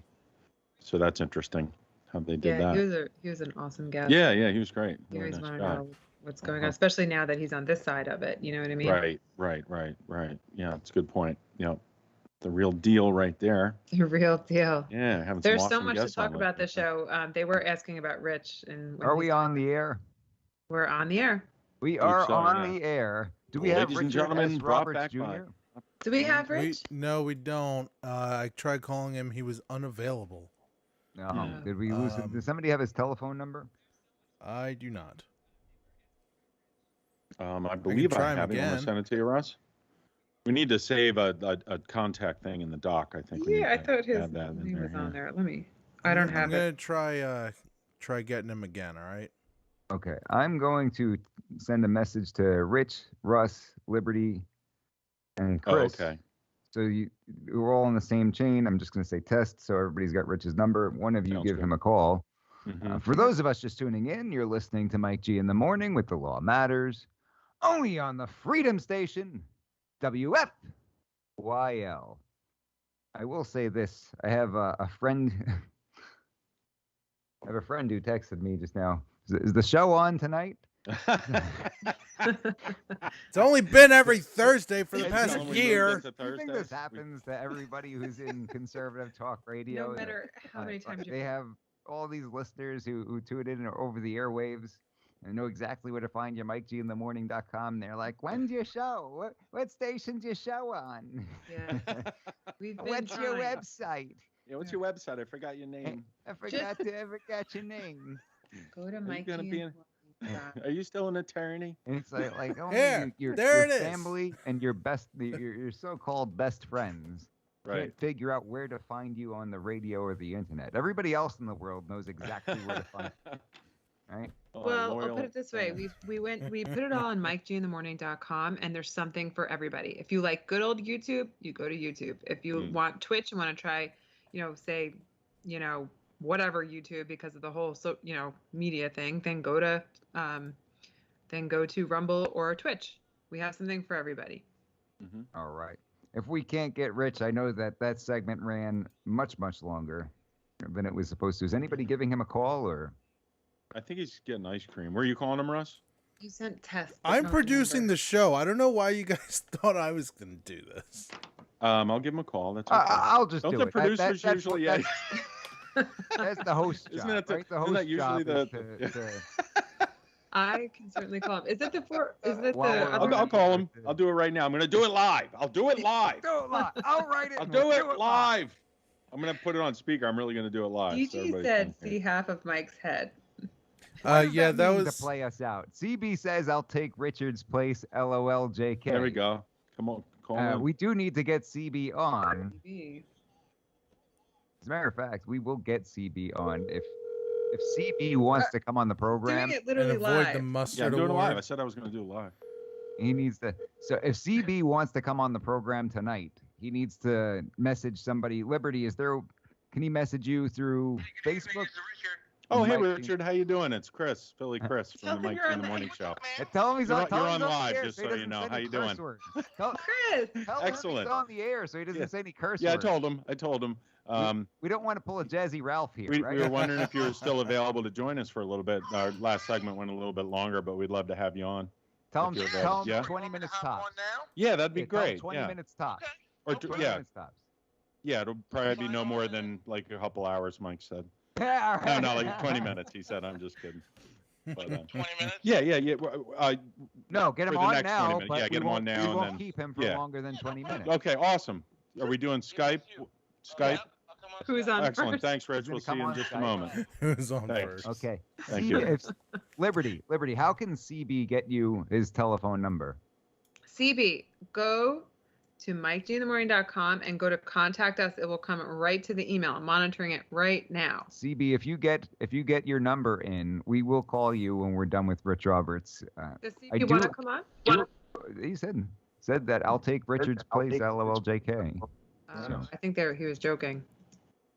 Tim Wardak That's is what free to chat. LOLJK Tim Wardak, Hey means. now. He or she. I'm sorry. Hey, Philly Chris, give Tim Wardak a shout out. I'm sorry, I wasn't paying attention for a second. What happened? Give a Where am shout I? out to Tim Wardak. Hey now. Ladies and gentlemen, shout out to Tim Wardak. Tim Wardak. Hey now. Tim Wardak. Hey It now. says CB message retracted. Did CB change his mind? He doesn't want to come on the program? Oh, come on. Well, CB, if Love you that. do want to come onto the program, send the number to Liberty. No, not now. Maybe next week. Okay, then you're invited next week. But I'll tell you this: we'll give you till next week. But if you're not here next week, you will be receiving a mustard award. Dun, dun, dun, dun. JK stands for just kidding, Mike. Love all I the knew digital that. work, though, CB did. I knew you weren't going to literally take Richard's place. I knew I wasn't going to get you on here and start asking you about search and seizure law. I'm going to ask Rich about cartoons. CB is a very, very talented artist. I've got to say that. Yeah. Plus, After, yeah, well, wait till get Rich Roberts on. He is on. He is on. Well, he muted. He's there. I was muted. How you guys doing? He Hey, Rich. was muted. He's there. Where's your Very good. Richard Where's S. the video? Roberts from Zader Law, friend of the program and regular guest. Thank you so much for joining us, Rich. Thanks for having me, Mike. I'm sorry we ran over a little bit over there. Kind of got into it with our previous guest. Excellent segment. But wanted to make sure that we got you on. You know, there have been a lot of things in the news this past week that you and I have kicked back and forth. Before we talk about those, Russ, if you pull up in that doc, there's a cartoon where a cartoon involving the moon. I want you to get that up there so everybody can see it, because Yeah, all right. it has to do with our guest as well. Yay. So if you've got that doc and you're able to pull that up, I don't see Richard's face. Am I supposed to see Richard's face? He has to enable his webcam. I can't do that for him. Rich, are you? Oh, I thought Rich I was think he's camera hiding. shy. Look at that handsome looking man. Wait, where did Look, I don't have there the he is. suit on. You guys You got don't have the suit on. You're pulling away. Hang Hey, on. it's a slow progression. The more he hangs out with Mike G, the this more one. dressed down he gets. Eventually, he's just going to be wearing one of those Italian-looking undershirts, the sleeveless, right? I can't call them what we normally call them. Definitely- Yeah, yeah, I can't use the word on the air that we normally call them. That's not the way you're supposed to do it, right? right. Yeah, definitely not doing that, guys. I can't go that casual. We got you casual enough that you're hanging out outdoors. Yeah. I am. I got to get somewhere. The Mike G in the morning barbecue. Maybe we can get some mustard next time. Get some up next time. I do a mean surf and turf, man. Oh, wow, that would be fantastic. We got to make a video of that and get that on the program.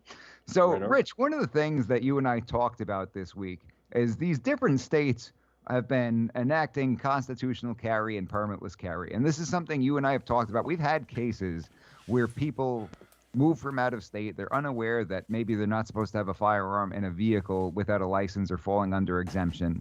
And then ultimately what happens is they get jammed up with a handgun in the vehicle. They're outside of exemption, and they end up getting charged with the misdemeanor of the first degree. Or if they're ineligible, it would be a felony. But sometimes they charge the felony, and we got to straighten them out that that's not even the way it's supposed to be charged. But nonetheless, a misdemeanor of the first degree, big deal, lose your gun rights for life. So something like a permitless carry or a constitutional carry would alleviate that problem for people who become accidental criminals.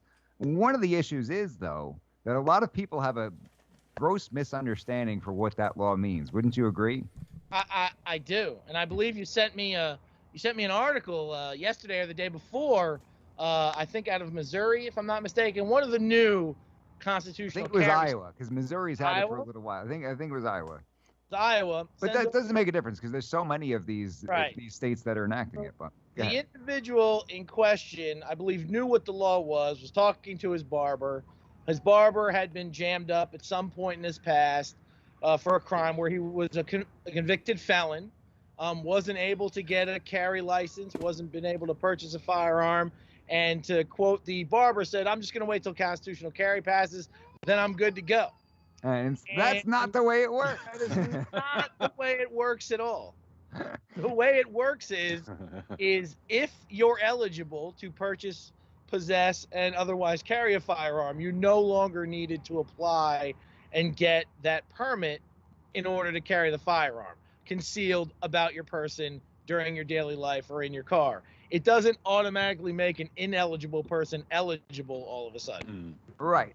And that solves the problem we're talking about, because in the cases that we've had the person gone down to the courthouse a few days prior, spent 20 minutes and $20, they wouldn't have ended up in that situation where they could be dealing with jail time. They could be dealing with losing their rights forever and those sorts of things. But I think that there's a misunderstanding not only on the part of people like you were mentioning, the individuals who could end up still getting jammed up, but also politicians who come on out there and say, oh, well, if this law goes through, then you're going to have domestic abusers allowed to carry firearms. That's simply not the case, is it? No, it's not the case. It doesn't make anybody who's ineligible otherwise eligible. It just removes a check or a check on your ability to carry a firearm. You don't have to jump through that hoop by getting another background check. All right, Russ, why don't you do me a favor? Scroll on down. There's a photo of Chris, Richard, and I in the dock. Let's up. Scroll on up. Scroll on up. Scroll on up. There you go. There Russ. you go. Fantastic. Have you seen that one, Richard Roberts? I don't I think you can have see seen it that yet. one. Hang on. Wonderful There picture. we go. I think my belly's a little big on that one. I'm glad you said that because I was like, I used to be heavier, but I got heavier for that. I think my I belly know. looks just fine. Mike looks great. You look fantastic. What I did think is that I noticed that I'm leaning back, so I figured that the two of you were also leaning back, so it's an optical illusion. It's not that you're big in the midsection, it's just the angle. It's just the I think angle, Rich and Rich. I You are don't look falling fat. forward. Rich, Let's you Everyone look leans angle, back you like look fat. that. No, you're good. No, You look no, great. look It's just great. the angle. And camera adds 10 pounds as it is. I love that Mhm. cartoon, though. Thank you to CB for making Yeah, that. We will be awesome. posting I that love it. out there. I couldn't refrain, though, when we had Rich on the program, had to bring him on there and show him this. So along those same lines, Rich, you gave one of the U.S. Law Shield seminars earlier this week. I believe it was yesterday, about search and seizure, one of the ones we regularly do. That's a good one because we have a lot of our members who show up and want to hear a new topic and get the ups and downs in search and seizure. When you were giving that seminar yesterday, were you surprised at any of the questions that you got from people? Well, yeah, of course I'm surprised. The fact of the matter is, when it comes down to it, is the fact that you don't have to consent, you don't have to cooperate with law enforcement when they ask to look in your car, look through your house, or search your person.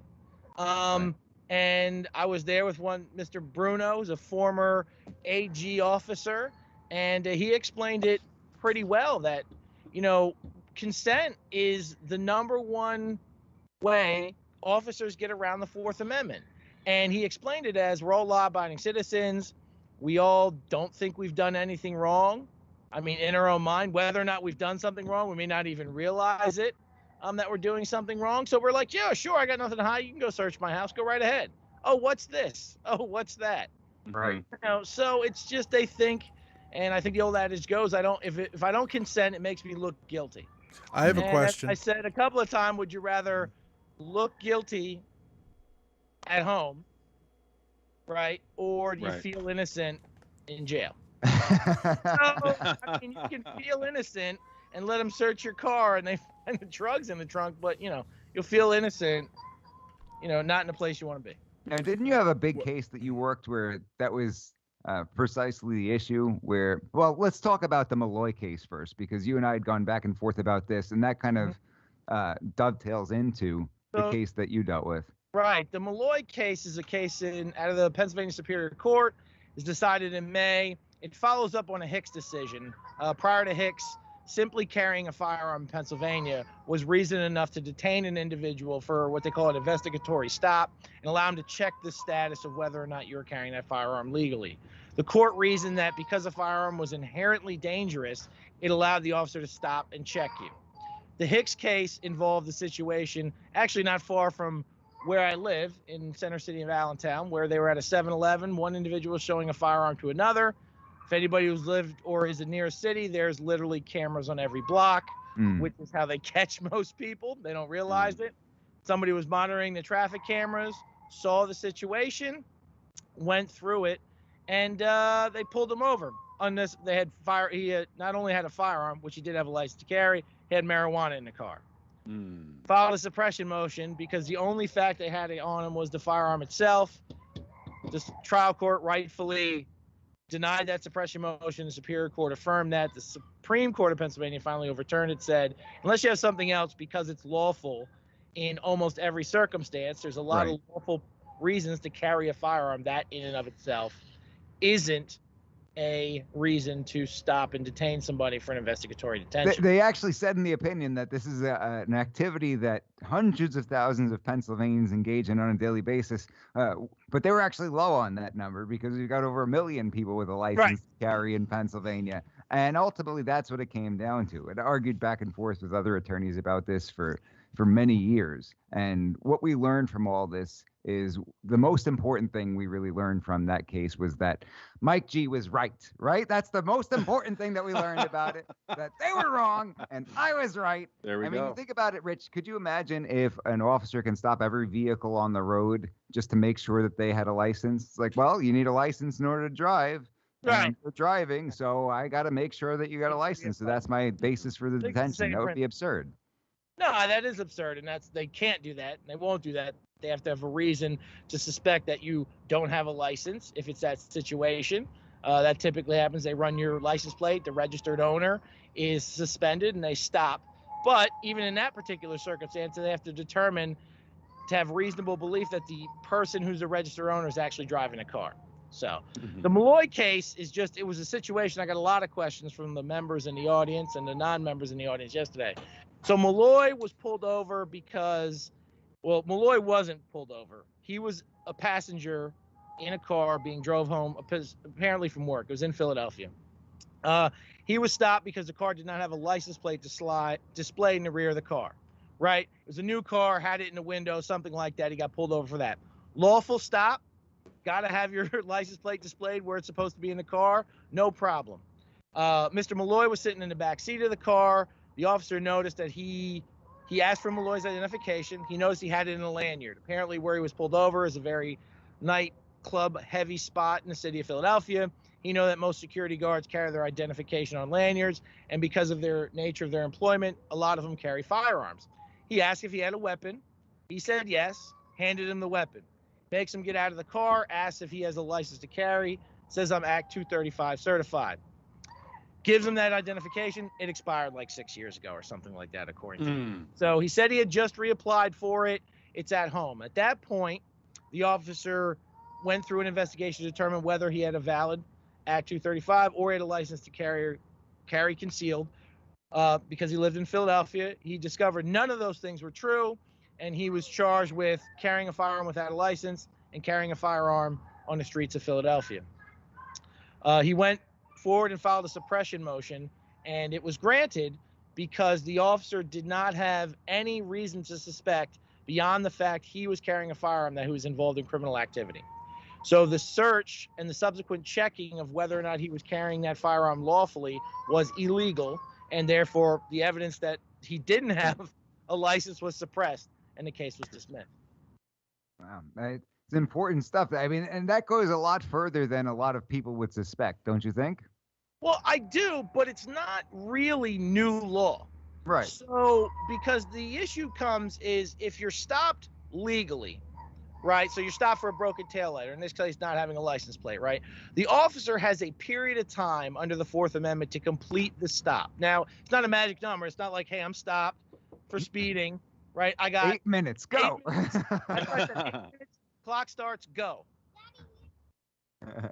Philly Chris, can't you stop. I think arguably- Philly Chris is crying, and we keep hearing it in the I background. Philly Chris, apologize. can you stop I crying, please? I get very emotional when Rich is on.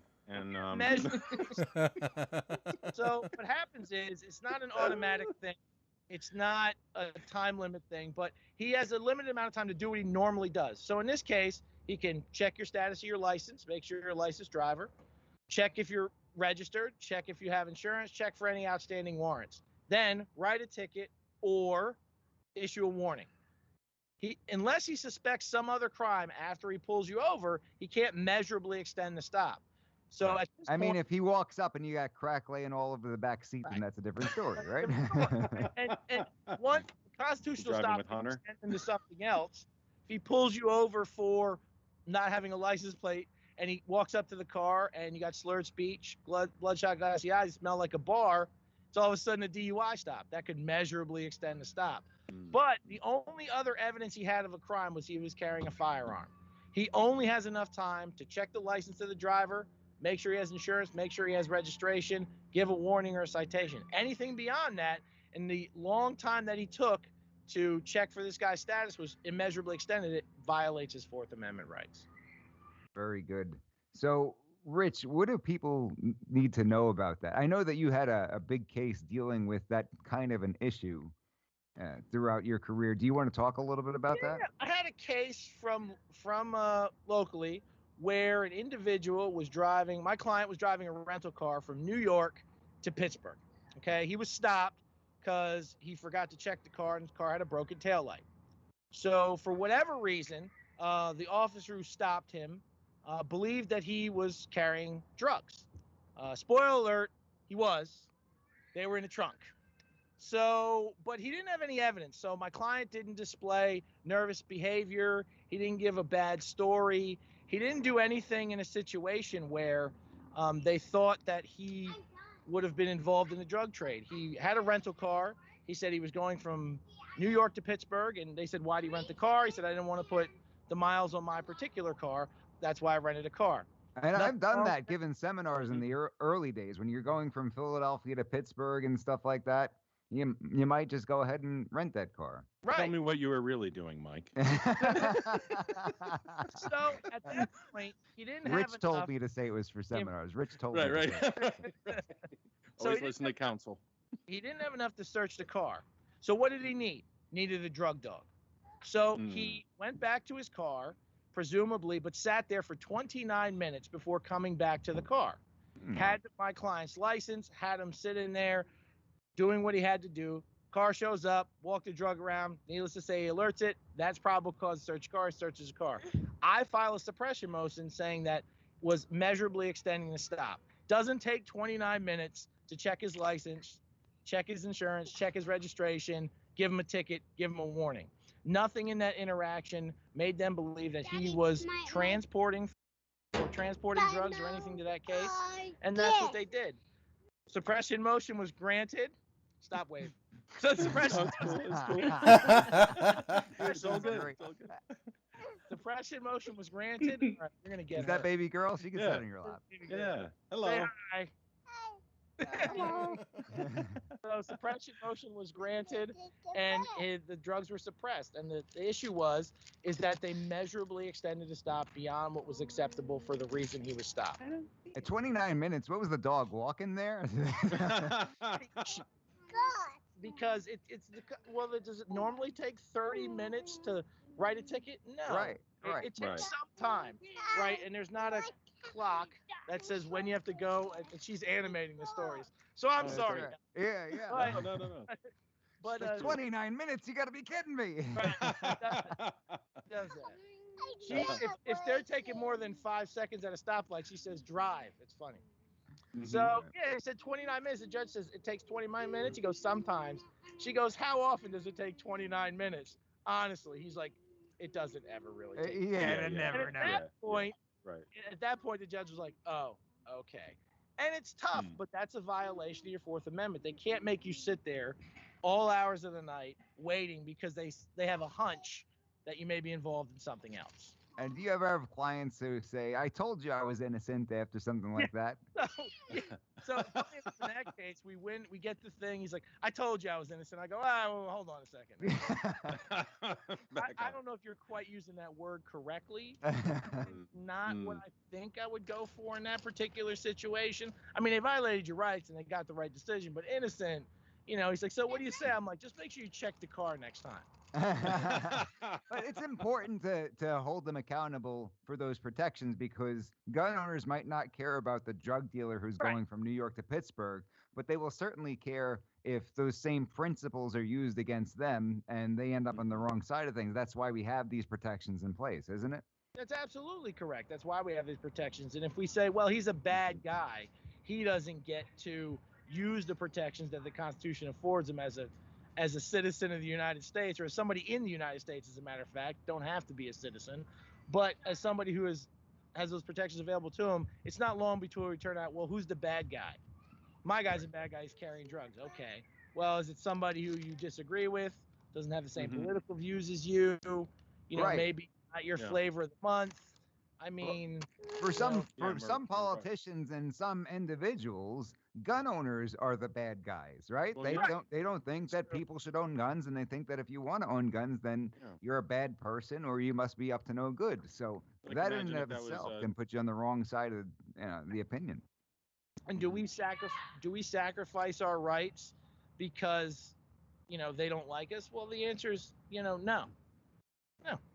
And They it certainly want us protects to. the bad guys and it protects the good guys, right? It says, well, it protects the bad guys. Well, if you got to protect some bad guys to protect the good guys, that's what we do. That's what the rights are for. Ultimately, what you need to walk away from when you're learning about search and seizure is I don't consent to any searches, right? Right. And you know, Well, you're if not you the doing minute you anything consent, wrong, so you don't mind if I just take a quick look. You're not doing anything wrong. I don't consent to any searches. And one of the things that the individuals have to keep in mind is the fact that you refuse to consent to a search, the fact that you don't talk to the police when they ask you questions can't be used against you, right? Right. You know, well, why don't you let me look around? Well, I said, do you have anything to hide? I'm not consenting to any searches. What if I tell the judge I'm not consenting? I don't, we better come up with some evidence, right? Because you can't go, hey, can I search? No. You can't walk off to the judge and say, Judge, it's going to search Mike G's car, but he said no. I think he's up to something. Why do you think he's up to something? He said no. Well, that's not, wait, what? That's not how it makes sense. Well, that would also apply to the Fifth Amendment or even the Second Amendment, right? They could say, well, if he owned a gun. How many times do we hear that in court from prosecutors? He had a gun. Yeah, we're like, we're not disputing that he had a gun. There's nothing illegal about it. He had a gun. It was a gun. But it was a gun, though. It was a black gun. They get really hung up on that sometimes, don't they, Rich? Right. It was a black gun. Yeah, it's a bad gun. One of those scary guns. It was black. I know. But I mean, that's the world you live in, and if you don't exercise your right and you don't use them, you eventually lose them. So I encourage everybody to exercise their rights. Good, bad, or indifferent. Are you hiding something? Are you doing something wrong? I don't care. The rights are there for your protection, and you should exercise them. If the police can't get a conviction doing it constitutionally, they don't deserve it. That's right. That's right. Constitution protects us from the government, and absolutely have to exercise those rights. Now, I've run into cases, and I'll let you, we're going to let you go in momentarily, but I have to bring this last point up. I've had cases where law enforcement officers have told clients that a warrant was on the way, and there was no such warrant on the way to try. Can I come in and take a look around? Well, my lawyer's on the way. He said that you need a warrant. Do you have a warrant? Well, the warrant's on the way. Do you mind if I come take a look around? And he said no. Oh. And the warrant never shows up.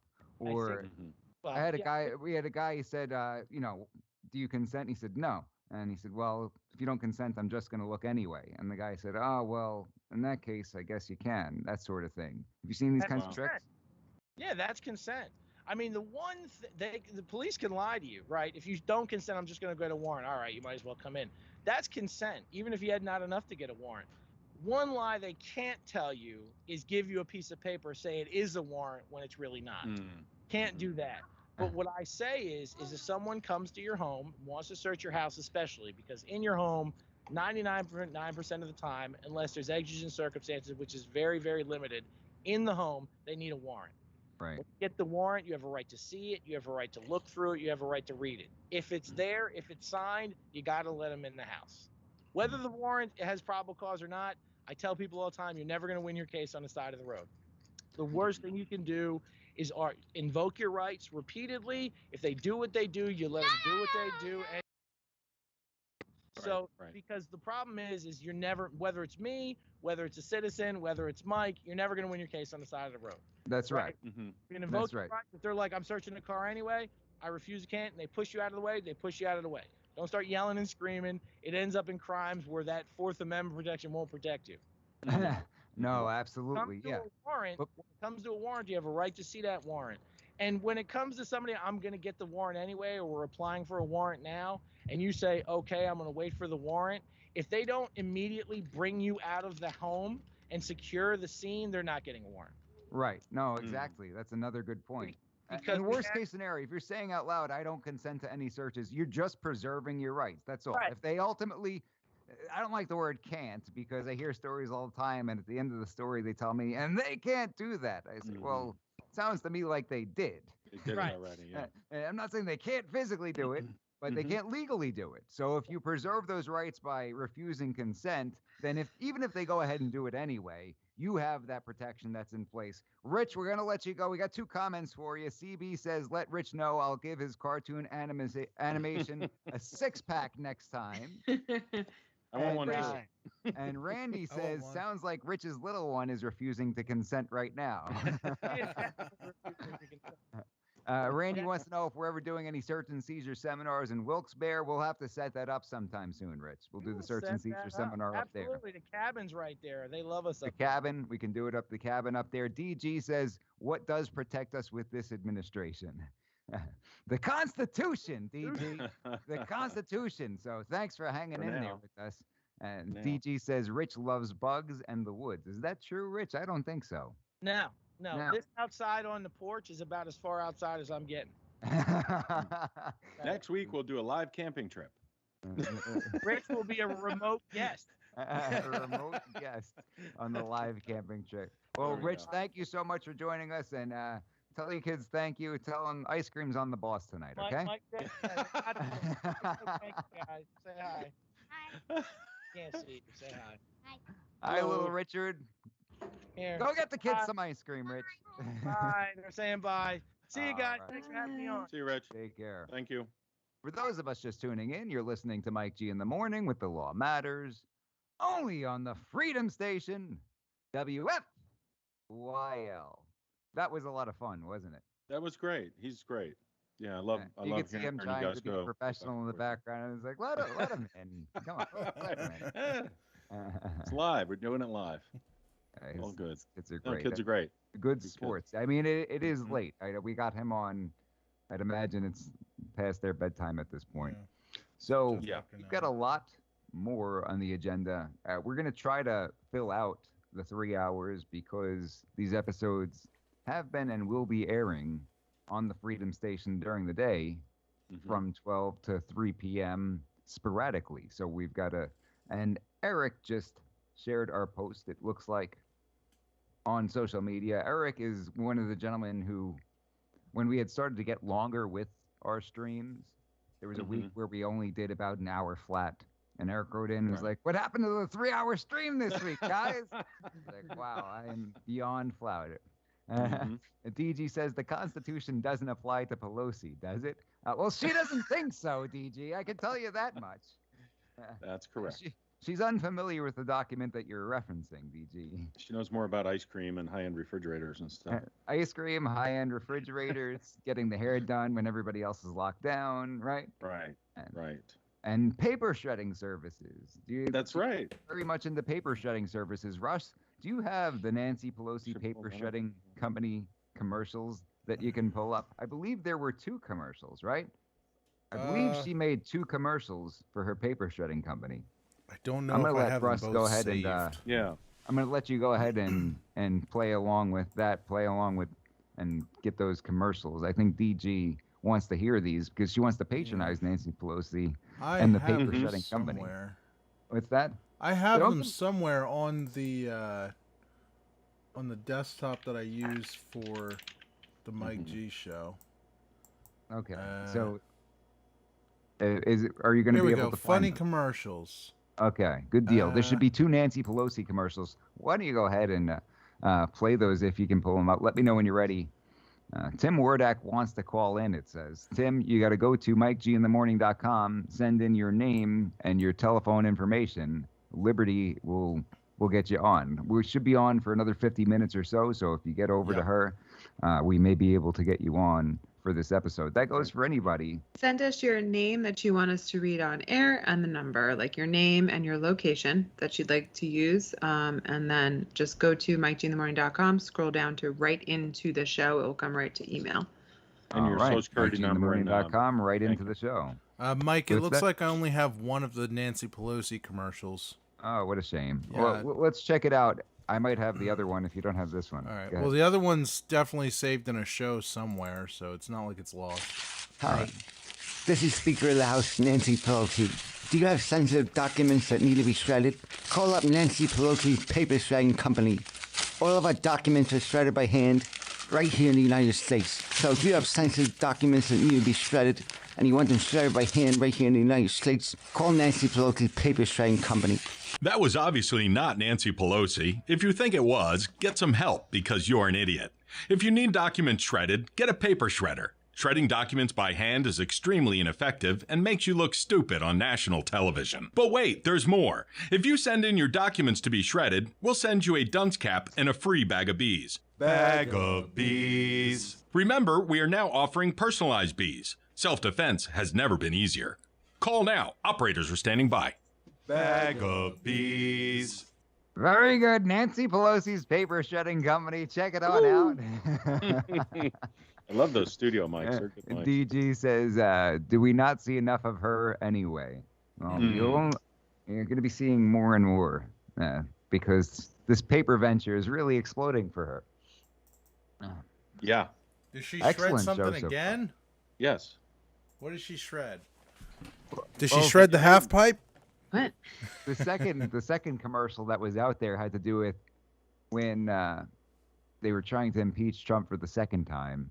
I don't know if they'd already been done or if they're in the process of doing so. And she comes on out and she was saying that censoring was not going to be enough. They do that when you misuse stationery. And so that gave her the business idea. Yes. Okay, stationery. We've got to capitalize on this, and we've got to promote our paper shredding company. So they made another commercial about that, right? I remember that. I don't think I have it on hand. Okay. All right. Well, eventually we'll have to save that one for another time. I can check So- the archive. When we were talking to Rick earlier, too, it made me think of the commercial we did when we called 911 because he was talking about the bad response time for 911. Right. Maybe right. Russ will have to have those handy You know to what? just I plug think them I in. do have that one handy. That was the bag do of you? bees Oh, okay. burglar, The wasn't it? bag of bees burglar. That one was actually pretty popular. Sounded like Russ really liked it. He had it on his speed. With that, It sounded like Russ really remembered that one. He normally he's like, I don't know where that is. But Oh, Russ that one played was great. Russ had a starring role in that production. Yes. Did he not? Yes. So Need just I some more, have that you one know. right here. Do you want to hear it? All right. See? Look I'd how love to. fast It's that up to went. Mike. All though. right. Yeah. Well, I have a whole folder full of them. It's not like I have to go very far. Bag of bees. 911, what's your emergency? Yes, there's a burglar in my house. Sorry, could you please hold for a minute? No, there's a burglar in my house, and I'm afraid for the well-being of myself and my family. I hear him right outside the door. He's rummaging through all of our stuff. I need somebody here right away. This is happening now, you're saying? Right now, there's a burglar in my house. I'm sorry, I don't know if you noticed the recent things in the news. We're no longer responding to those types of things right now. If you could call back in about a week or so, we'll probably be able to get to you. What do you mean call back? This is a burglar in my house. What do you mean call you back in a week? I understand, sir. We have important COVID-related issues to deal with right now. I do apologize for the inconvenience, but we will get back to you at a later date. You gotta be kidding me. I didn't want to do this, but I am going to walk outside my house without wearing a mask. Oh, wait a second. I'm sorry. You don't have a mask? You don't have masks? I'm going to walk outside my house without a mask. All right, hold on a second. I'm gonna do it. Dispatch, come in. What's the address over there? We're going to get somebody over there probably in the next 30 seconds. 123 Maple Street. 123 Maple Street. I'm walking outside without a mask. All right, hang on. We have a helicopter on the way. I am breathing All air right, Clancy, outside. take the boys and surround the house. Hey, come out. Come out with your hands up. My hands are up. My hands are up. The burglar's Cover your inside. mouth. Get on the ground. Get on the ground. Stop talking. I'm getting on the ground. The burglar's inside. Hands over your face. The hands are over my face. The burglar's inside. We're not worried about the burglar. You don't have a mask on. Come with us. You gotta be kidding me. Boy, could this guy have used a bag of bees. Snowflakington here. Don't forget to get yourself a bag of bees. Bag of bees. Classic commercial there.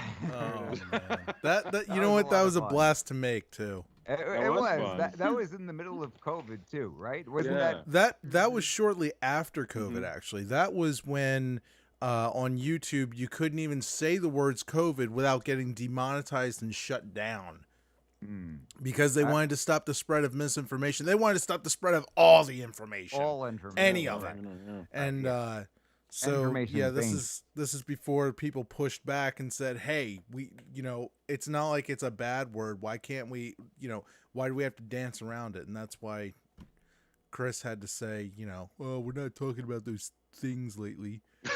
Yeah. Those things in the news. Well, Australia just locked down, so maybe we're ahead of our time here. Oh, really? Yeah.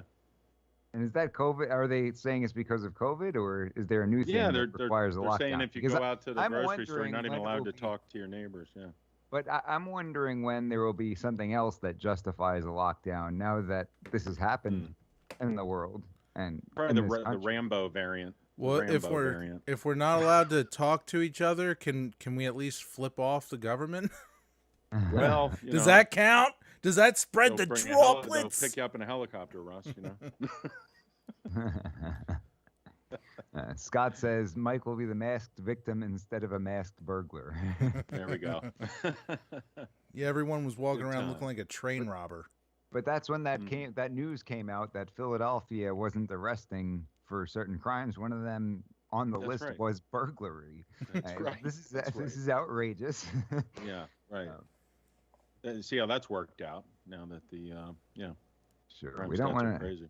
Well, I put something in the doc about just stuff posting on social media that's popping up these stories, and now it's regret. Regret is the big word that's coming to mind. Like if you didn't get the vaccine, people before they're about to get ventilated, they're saying that they regret and they want the vaccine, and they're saying it's too late.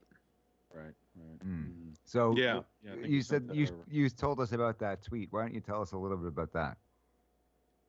Who, me? Yeah. Oh, well, it just I posted it in the doc, Russ, under the Liberty section, but there's a picture of the doctor there. It just says one of the last things they do before they're intubated is beg me for the vaccine. I hold their hand and tell them that I'm sorry, but it's too late. I'm sorry, but it's too late. Alabama doctor tells unvaccinated dying COVID patients. You know what I found troubling? You sent that over, and I read that, Liberty, and in the beginning of the article, she's basically implying that she didn't have sympathy for them, and she was sort of like, they're getting what they deserve, but then she saw what they were going through, and she kind of came around. I thought that was kind of odd, right?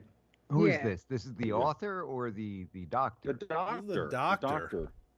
Yeah. Dr. I read the article, Mike, but it was a little troubling, the initial thoughts that were going through her head about somebody who chose, because she's like, they put themselves in this position. And I'm thinking, no, maybe the Wuhan lab put them in that position. Well, there's that. Not the decision and not get a. Well, remember when we weren't allowed to say that either, though? Right. On YouTube, remember that? That's right. Yeah, and we talked about it on the show. With that. Yeah. Well, we talked about Dr. Shi. Listen, I'm no scientist or nothing, but right. it's in the out of all the world, it just happens to come from this one little tiny town. Yeah. Where they just so happen to be doing these experiments. Happen. I mean, you know what's strange though is like, I did, since I actually had an experience with COVID, the strange thing that I found was that how hard it was to actually get treatment. Like, so you had to be almost going on a ventilator to get treatment. So. You know what I mean? It's like if you naturally got COVID, obviously you're not trying to get it, but if you got it, just by, fate, you get COVID, and then you have to call around like desperately, like where is this? I hear people getting like hydroxychloroquine, like from friends. No, you can't say that. You can't say that. We're on the YouTubes. Friends, but people who are actually like doctors. I mean, people are like hoarding it. People who have been prescribed it, they're like hoarding it. I mean, these are just things I've heard. And but my actual experience, I remember I called an ER because I was having some problems breathing, and and they have like a criteria, like your oxygen has to be below a certain point. It's like, why are we letting it get to that point? Right. Very strange. I just found the whole thing scary. Like it was very backwards. If we have some treatments out there, why can't we use them? Because think about it, they're like, oh, COVID, it's so bad, you can die from it. But we're not going to give you these medications because they have side effects. Or they might have, but it's like, okay, like, can I choose? Seen the what happened to the my body, my choice argument, huh? Right. It's only for certain things, Russ. That's only for certain. It's only for things that they find convenient. Right. Yeah. Right. Well, Biden says that Facebook is killing people by allowing people to post certain things, right? Oh yeah, it's pretty deadly. Yeah. Biden's a moron, and Facebook is a fascist organization that steals people's data. Yeah. It's funny because they talked about this article that you sent over, Liberty. They talk about tracking, and they're like, "This is false information." But somebody characterized it as spying, and the article's like, "No, that is false information. They're not spying; they're tracking." It's like, "Oh, why didn't you say so?" Can I Track borrow me all some you- wisdom of Track me all Hillary you Clinton? want. Look at spying on me. All right, that's completely different. Never mind. I Right, had right. something What are for we this. doing here? Sorry, I brought it up. Hang on, I Spying had on something. you. They're for this. tracking you. That's perfectly normal. Yeah, it's just tracking. SM Durso says, right, they suppressed valid treatments that could have saved lives. That was exactly my point. And Scott says Alabama doctors should have prescribed the hydroxychloroquine. Stuff. What? Yeah, you can't say the name. I don't think. I think we get kicked off. If I you say I the- don't is know. that what I you're saying, think Russ? I think they stopped. Oh, HCQ. Actually, I should have used No, abbreviation. no. Don't even say that. Say like vitamins. I don't know. Okay, the vitamins. Censoring ourselves. But not the now. See how this wrong works? ones. Not the ones with the droplets. Right. DG says that was horrible. That doctor is an idiot. Another Mhm. reason I never want to return to healthcare. I bet DG has some very interesting stories coming from that line of work. Perhaps after DG boxes Russ in the celebrity boxing match, the charity boxing match. My money's on DG. We'll get her on to talk about the healthcare industry, because that's a thing that's, I think, foreign to a whole lot of people when you pull back that curtain and see what's actually going on. Randy, well, sorry guys, but my can of whoop ass is about to empty, so I'm gonna have to catch the rest of this tomorrow. It's been a long day. All right, very good, Thanks Randy. for tuning in, Randy. Yeah. Thanks for Thanks, tuning Randy. in, Randy. Okay, I got this. What do you Hang on. got? I'm gonna save it and send it over to the computer so that everybody can see it. It's Okay. you guys have seen it already. It's the one with the Facebook and the cloak and the eyes. Oh, one of the things you sent in the text earlier. Russ is getting a taste of his own medicine. Didn't see it, Russ. Sorry. Oh, Put I'm it in the so dog. sorry. No, actually, I think I have I it had saved. it Is it just called muted, Evil guys. I Facebook? had it muted the whole week. Yeah. You guys send too many messages. Your text thread muted. Russ, did you get Right. my email? Yeah. I got your email. I ignored it because email. Yeah. To make a you- bobblehead of Yeah, Russ's it doesn't face. use email, mutes the text thread, tells us to put it in the doc. Yeah, and then you guys are like, "Oh, okay, I'll put it in the doc after 7:00." Mm-hmm. Well, I wanted to, Liberty, you had a couple of other things you wanted to bring up. I don't want to take this away from you. You're a little bit of on a roll there. So there's this one topic in particular you wanted to discuss. I don't know if you want to get to that now or if you got something else beforehand. Oh, I think I was going to do that next week. Okay, all right. But I wanted to bring up one more thing while we're on the COVID topic. Was then another thing, and I don't know if I could say it on the show because it was hashtagging Fox News kills. Okay. And the Lincoln really? Project put something out there, and it was trending on Twitter today. And it was basically how Fox News has spread all this COVID misinformation, and they're literally saying Fox News kills. So, Of and there's course. a video which I did put it there in the doc, Russ, if we want to watch it at some point. But I don't know if we should, since we're on Fox News Radio. I kind of got confused on that one. Yes. Nice. Let me know what y'all think of this one. This one's rather tame compared to the other one I made. Oh yeah. Yes. Hold on, I'm having trouble seeing it. There's many details in this that Please take my data. I don't need privacy. Please take my data. Please track me. No, Just take it. Facebook Take and it, don't Apple. hurt me. Facebook and Apple are actually going through a thing right now where Facebook is very unhappy because Apple decided, hey, we're going to let people know that apps want to track them. And it turns out like 75% of people hit don't allow Hey, when they don't were want prompted have to it be tracked. tracked. So Facebook is like, we can't track them. We want to track you and use your data, but you're not allowing us to. That's pretty good. Let's test Russ. I Russ, nailed you know that what kind of- impression. Blink if test you're a Russ, you know lamp. what kind of you know what kind of firearm that is in your picture there? That is Agent 47's Silver Baller. I have no idea what the actual name of it is. That is the gun of an assassin. You guys know who Agent 47 is, right? He's the hitman from the games. Hitman. Yes, Oh, from the okay. games. No, we don't know. Well, okay, Never well, mind that one. yeah. I was gonna say Trump 2024. No, he was trained. That's right. 47, 45, and 47. Oh, Right. jeez. 2024. Yep. 47. No, Agent. So Oh. the short story of the background is these kids are trained from very young ages to grow up and be the best assassins, and yeah, they're not given names, they're given numbers. And Numbers, What's okay. the video game called? it's called Hitman. Hitman. Yeah. Now I looked it up. I punched it into Google to see what I could come up with. Yeah. Is it true they made a movie about this? Yes, they made two of them. They made one in 2007 and one in 2015.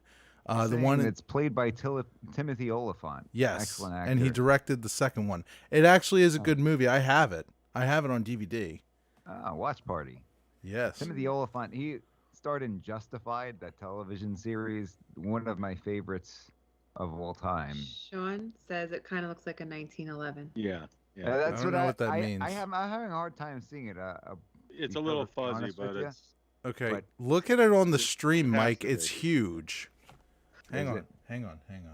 Let me do this. How's that? looks like 1911. Can't platform, watch the yeah. stream at the same time. Oh, forgot. Mike, use your phone.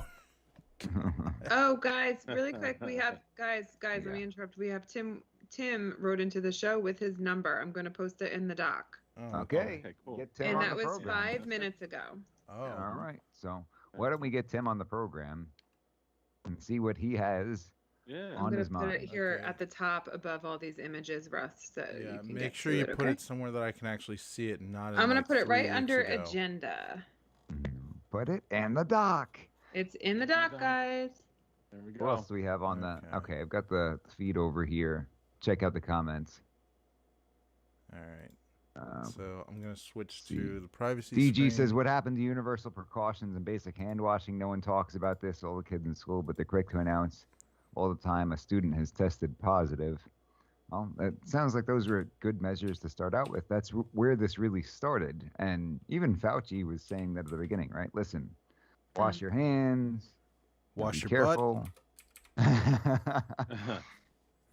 You know, wear deodorant. I think people should have been forced to wear deodorant rather than a mask. Deodorant instead of a mask. Yep. Have DG, have some pit stops at the front of DG the store. says, I who think else that's a would like question to for see Billy Chris. Bezos, Zuckerberg, and Musk go to space and not return? Let's be honest here. I think Philly Chris has a man crush on Musk. So I don't know that Yeah, I'm that's he's gonna fascinated wanna by see him, all but, three of them. you know, well, Well, Bezos I'm for sure, calling, yeah. I'm calling I almost Tim. signed that petition that was going around where they said they didn't want him to come back. So Oh, really? What is There's a lot up of- with that rocket ship, though? I know there's a lot of Chris? memes I going can't on even about it. I don't know talk if we can about talk it about on it. the Yeah, air. right. I can't Dr. talk. Evil's rocket I'm ship. embarrassed. I'm gonna blush at least talking about it. And it's like Susan Yeah. listens to this program. I Yeah. can't. Right. No, yeah, right. But so we're gonna end the conversation right there. Don Uh, Jr. posted, but and one She comment we hates the missed. ugly cars. She says. She said the Tesla's an ugly car, Philly Chris. Car. She's gonna have a 2-on-1 boxing match. It is an Yeah. ugly car. It looks like a Philly Chris fish. is obsessed Oh, with Elon Musk. I gotta hear Anonymous about just this guy did something constantly. against Mr. Elon Durso Musk. says barcodes on the back of the neck. Good flick. Oh, we're talking It's about the the back of the Timothy head, Oliphant. not the neck. Yeah. Did you get that listener on the line? Yeah. I Tim. think they even picked up. He picked Yeah, up. All right. Hello. For those of us just tuning in, you're listening to Mike G in the morning with The Law Matters, only on the Freedom Station, WFYL. Do we have Tim Wordak on the line with us? I'm here, man. Tim, thank you so much for joining us. Got your shout-outs on the air the last couple of weeks. Did you hear that? I did. Thank you so much. Listen, long-time listener, first-time caller, buddy. All right. Awesome. Well, thank you so much for calling in. You know, the old format, people used to be able to call in directly to the station. We had the lines light up like a Christmas tree. Since the pandemic, things have sort of switched around a little bit. So it's always a pleasure to be able to have listeners come on the program and tell us what's on their mind. So tell us, Timmy, what's on your mind? Well, listen, I just, I love listening to you guys. The education you guys provide is fantastic, especially for somebody that doesn't know a lot about guns and the Second Amendment. It's just really great to educate and get real facts and information to really, clear the air on what we do to have firearms readily available. So I appreciate what you guys do. You know, Tim, facts are few and far between when you have these discussions on many of these media platforms when it comes to firearms. Isn't that true? Absolutely. For sure, and it's good to hear, like I said, just real people talking about the real things, and it's refreshing, and I hope it continues.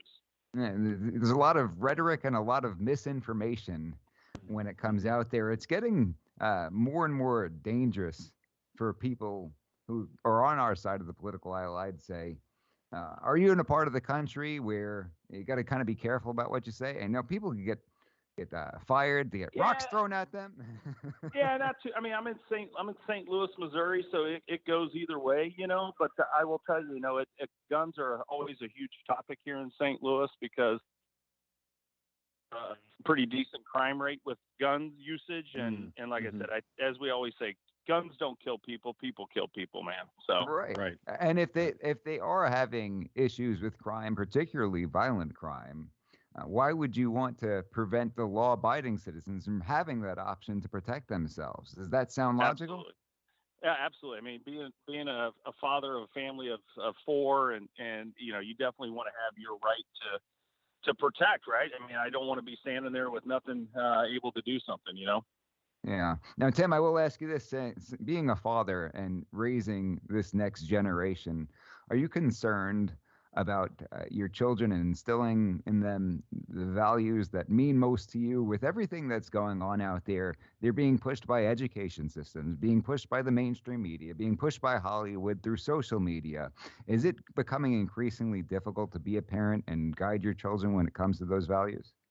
It is extremely concerning. I had my kids range from 17 to 4 years old, and my wife and we talk a lot about what the future looks like, and with this the government and the chaos that ensues with that whole deal, and just how people have no value of life anymore. And it's just it is very concerning. We try to educate our kids on the laws and really how to act in public and where to go, where not to go, which is just terrible that we're in the United States and have to do that. But yeah, very concerning, Mike. And again, a lot of education to help them, to give them the best tools to grow up and be safe. But it is, especially with the social media and the fake news and all the misinformation out there, it's just very scary. Right. And it's becoming increasingly difficult. It is not an easy thing to do to stay on top of that.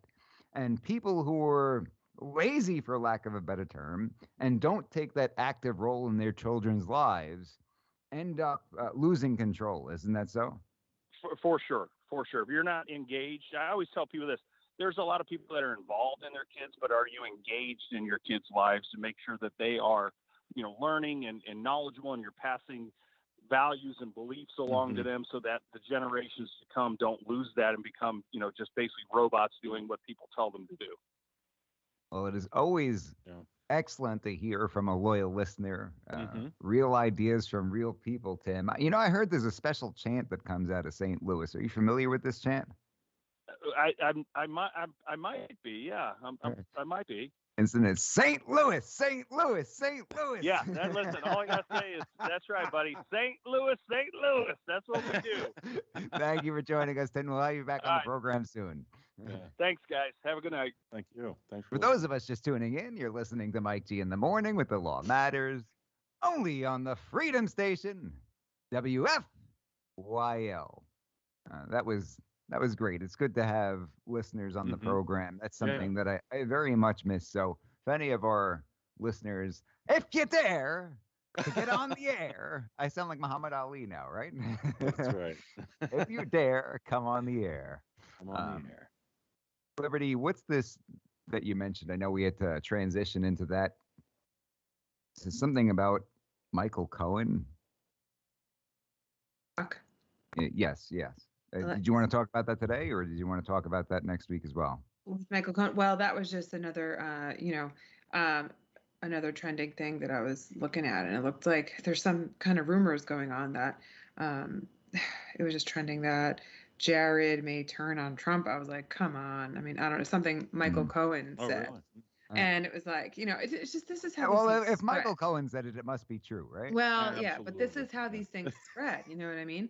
Sure. It's every time I look, and that's why I think I. Well, let me ask you this, Liberty. If he turns out to be wrong again, do you think that Twitter or Facebook are they going to crack down on spreading these Michael Cohen hoaxes, or are they Don't going to? make me laugh.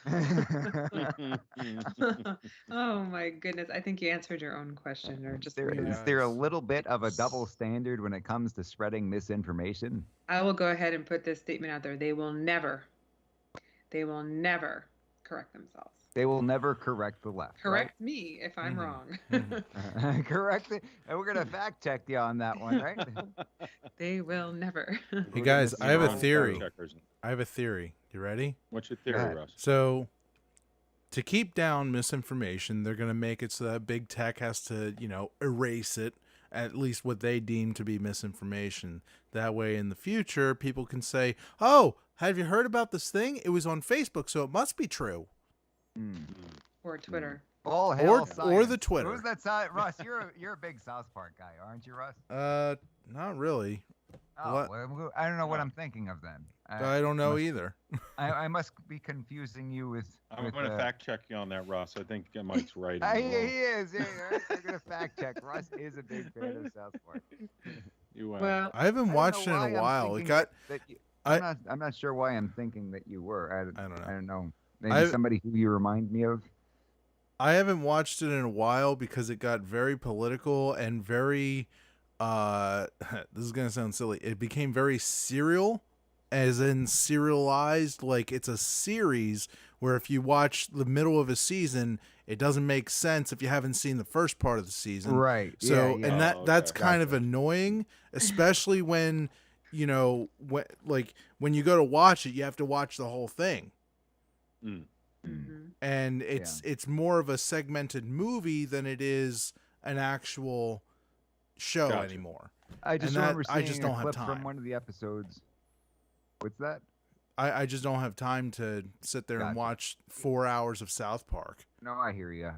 I remember seeing some clip of one of the episodes where they were in the future and they had completely banned God, and it was all praise science, and like science replaced everything. Yeah. And of course, if whoever's controlling the quote unquote science. Doctor, we know the doctor, right? You can't say it. Well, it sounds like bocce ball. That sounds like the one episode of the Twilight Zone that I think I either sent to you guys or told you guys about. The one where no, that episode hasn't come out yet, Russ.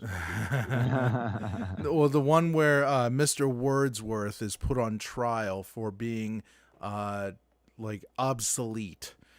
He was no longer needed because he studied in books, and so he was essentially sentenced to death because he wasn't useful anymore. I see. Yes. Isn't that a reality show? You would think so, but it was actually, I believe it was season 1 of the Twilight Zone. Get out of here. Do you know what year that or would have been? perhaps it Those was are a black and white, premonition right? of the Twilight Zone. I love that would have been probably the 50s or 60s. I don't know if I can look it up. I haven't seen that program in a while. I remember my uncle used to tape them. There was this one episode called Mr. Garrity and the Graves. I ended up watching that because there was a character in that one who looked exactly like my brother. It was actually very, very creepy to see somebody in black and white, the actor, looked exactly like my brother. Oh wow. Well, I have 1959 to 1964. It looks like. Yeah.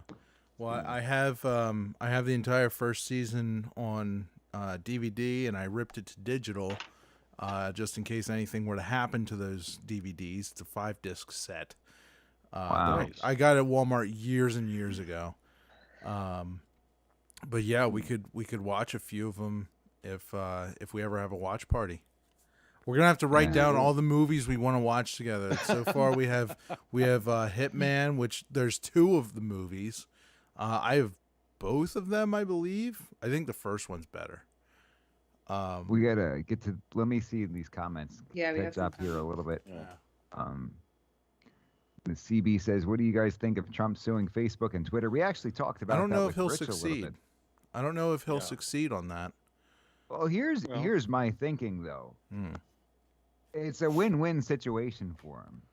Well, yeah. Because if he does take them to task and ultimately ends up winning and it effectuates some kind of change to the court system, then great. If not, people are aware that he's at least got the fortitude to step up there and take this fight to them when nobody else is, or at least nobody else in that capacity.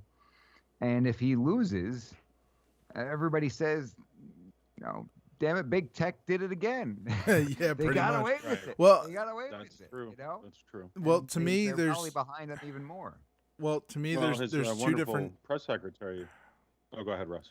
To me, there's 2 different directions that it could go. There's the one where they say, oh, these organizations are private companies, they can do whatever they want, specifically with YouTube and Facebook, and I believe Twitch to some extent. They can remove not programs, posts and whatnot that they deem inappropriate, and basically that's what YouTube's guidelines spells out. Basically, everything that's inappropriate, and so they can say, oh, they're a private company, they can remove inappropriate things.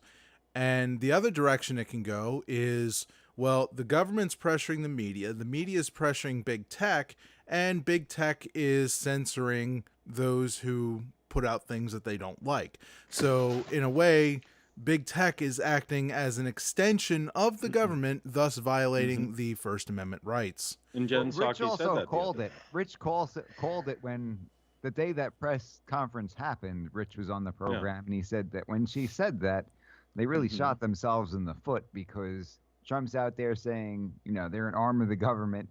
And he said, I wasn't so sure about that argument. And then she goes out there and says that. And it's like, wow, your argument just got a whole lot better. Yeah.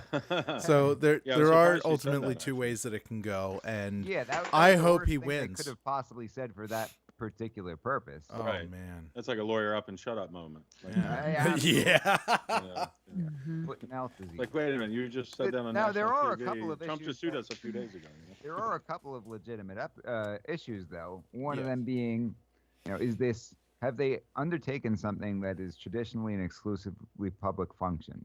Because you got like power companies, right? Electricity. They can't just decide, okay, we're a private company, so we don't have to give everybody electricity. We can just decide who to give it to and who not to. Right. Sure. Common carriers, Rich was talking about. Then you got an entirely separate issue, is that even though they're a private company, can they violate their own internal rules arbitrarily and capriciously? That's a separate legal issue. It's almost a quasi-contractual sort of argument, because, by entering in, you're telling me these are the rules. I'm going to do X, Y, and Z. You're going to do X, Y, and Z. And then you just pull the rug out from under you. And that's not exactly fair. So those are some of the issues we'll see. I think it is a no-lose situation for him to bring this lawsuit. CB says, have you ever watched the movie Equilibrium with Christian Bale? I don't think I have. So they feel like the Democrats are aiming for that kind of future in the U.S. I'll have to check that out. Excellent actor. Check it out now. Enjoy his work. He says, we should have never left MySpace. Tom never censored us, and we betrayed him. Yes. and Tom was friends with all of us. Remember, he would just pop up in your friends was list. Everybody's friend. I don't even know if I had a MySpace. Yeah. I never did. Okay, I was in probably 6th grade when MySpace was still a thing. Yeah. Wow, Russ. Yeah, that was a long time ago. DG says people need to get off of Facebook and learn how to be more active in their own community MySpace for this is next still around, isn't it? election. Left is loud, and we need to be that. Yeah, that's a very good Truth in that. point. If we Amen. rely on social media, I mean, they had all those problems. The Senate runoffs in Georgia kind of went under the radar Oh my because god. of everything that was going on with the presidential election. Right. And the left ran away with it. And what people did not talk about during that period of time is that fundraising for the Republicans was essentially shut down through these social media companies. They cut them off, talked about spreading misinformation and everything like that. Of course, they're always going to come up with some kind of a reason to justify it. But their fundraising ventures were extremely stifled. It was nearly impossible for them to raise funds through social media. So DG makes a good point. Got to be less reliant on social media. Get out there in your own community. There was a show on Netflix, and they dealt with a youth football organization out of Brooklyn. And hear me out on this. You might say, what the heck is he talking about? Checked it out because I once played youth football in Brooklyn. Thought it would be interesting to watch, see how much has changed since I was a lad. And there's one part where they took all the Brooklyn kids, the coach took all the Brooklyn kids to the woods to go camping. I think they may have even been in Pennsylvania doing so. I was going to say they must have left Brooklyn, right? Yeah, well, a lot of these kids had never seen anything like that before. I was like that. I mean, and you see cows and stuff like that, or Brooklyn is what it is. And you live in Brooklyn, you really don't leave for very much. Sure. You don't go very far. You live in this small little perimeter. But these kids go out there, they go out for their camping trip, they're in the woods, and one of the kids says, "Hey, Coach, what's the Wi-Fi password out here?" And the coach is like, "Dude, there is no Wi-Fi password. We're in the woods. There's no Wi-Fi out here." He's like, "There's no cable. There's none of that." And the coach said something to the effect of, "See how we're looking each other in the face and I'm talking to you? We're communicating. That's what we're going to do this weekend. We're going to communicate with one another in person. No phone, no TV, no cable, no Wi-Fi." And that goes along, I think, with what DG is talking about, getting out there, talking to people face to face, which is, it's becoming less and less common. I was talking about this with Russ off the air fairly recently. We were saying how even, post-COVID, obviously, people have not been in contact face-to-face as much as perhaps they were in the past. But even prior to the pandemic, the face-to-face communication is certainly on the decline. You have people who sit there with their face buried in their phones. They want to talk to one another through social media, or through text, or even through FaceTime or email or whatever it is. But the face-to-face, sit down with one another and spend time, that's becoming more and more rare. And even when it does, you get people who get lost in the devices anyhow. I mean, how many times have you sat there in a room with other people and they're sitting there buried in their phone the whole time? Yeah. Pretty common now. Yeah. People's whole world is like on this little square. Yeah. Sure. And it's so People's funny. behavior- People say they go to concerts and like the phone's in front of their face the whole time, like nobody's actually enjoying the moment. They're watching it live on YouTube while they're there. Yeah, exactly. Well, people's behavior is different too, even when you go out in public now, and after all the lockdowns and the mask wearing, and people are definitely more on edge. I think. I'm smiling because CB said, "I'll send you a note with my pigeon, Mike. No electronics." Pigeons are pretty reliable, Yeah. The world's cool. so busy. Certainly. I think CB may be a New York guy originally. We'll have to see if we can get him on the program next week. I mean, who else uses pigeons? We don't use pigeons. And Tesla. Where else do pigeons exist but New York? Mike Tyson and those pigeons. That's why I like him. Pigeons are cool. You ever see the roller pigeons, the ones that do the tumbling? I'm no expert on pigeons. I can't say that. Do you guys remember? Pigeons. Do you guys remember that video that I sent you? It was a YouTube short, and it was these two larger pigeons pushing a smaller one into a subway. Oh yeah, I think I remember. Yeah. That, yeah. That was, And that I was said, like "Hey, the other that's prison, that's Pesto and the other guy, you know, from the Animaniacs, the Good Feathers." They were the mob pigeons. Yeah. DG makes a good point on here. Says Dems are louder but smarter too. We did this to ourselves, really. I think that one of the things that people fail to recognize is that the left, even if you don't agree with them, they are very organized, very much on the same page, right? Antifa, cough, And cough. they stick together. They work like Yeah, a very well-oiled well, machine. They definitely work like a well-oiled machine. Definitely. They figured out how to take control of the media, the education systems. That's right. And they stick together. Yeah. They you got know. the teamwork thing down.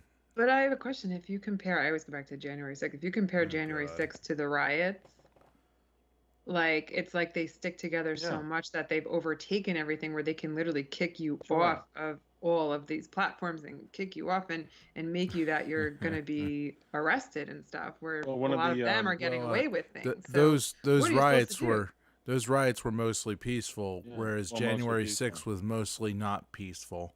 Right, but One it's of like the, they've taken it all. What can we do if we're just going to be it's tough. Well, look at what they're doing too. One of the nonviolent protesters got 8 months for entering the Capitol. I think that just happened in the past few days. So, where hundreds of BLM cases are getting dropped, you know, we saw what happened in Philly. And so and they're like bailing them out. They're offering to bail them out. Remember that? That's not sus or anything.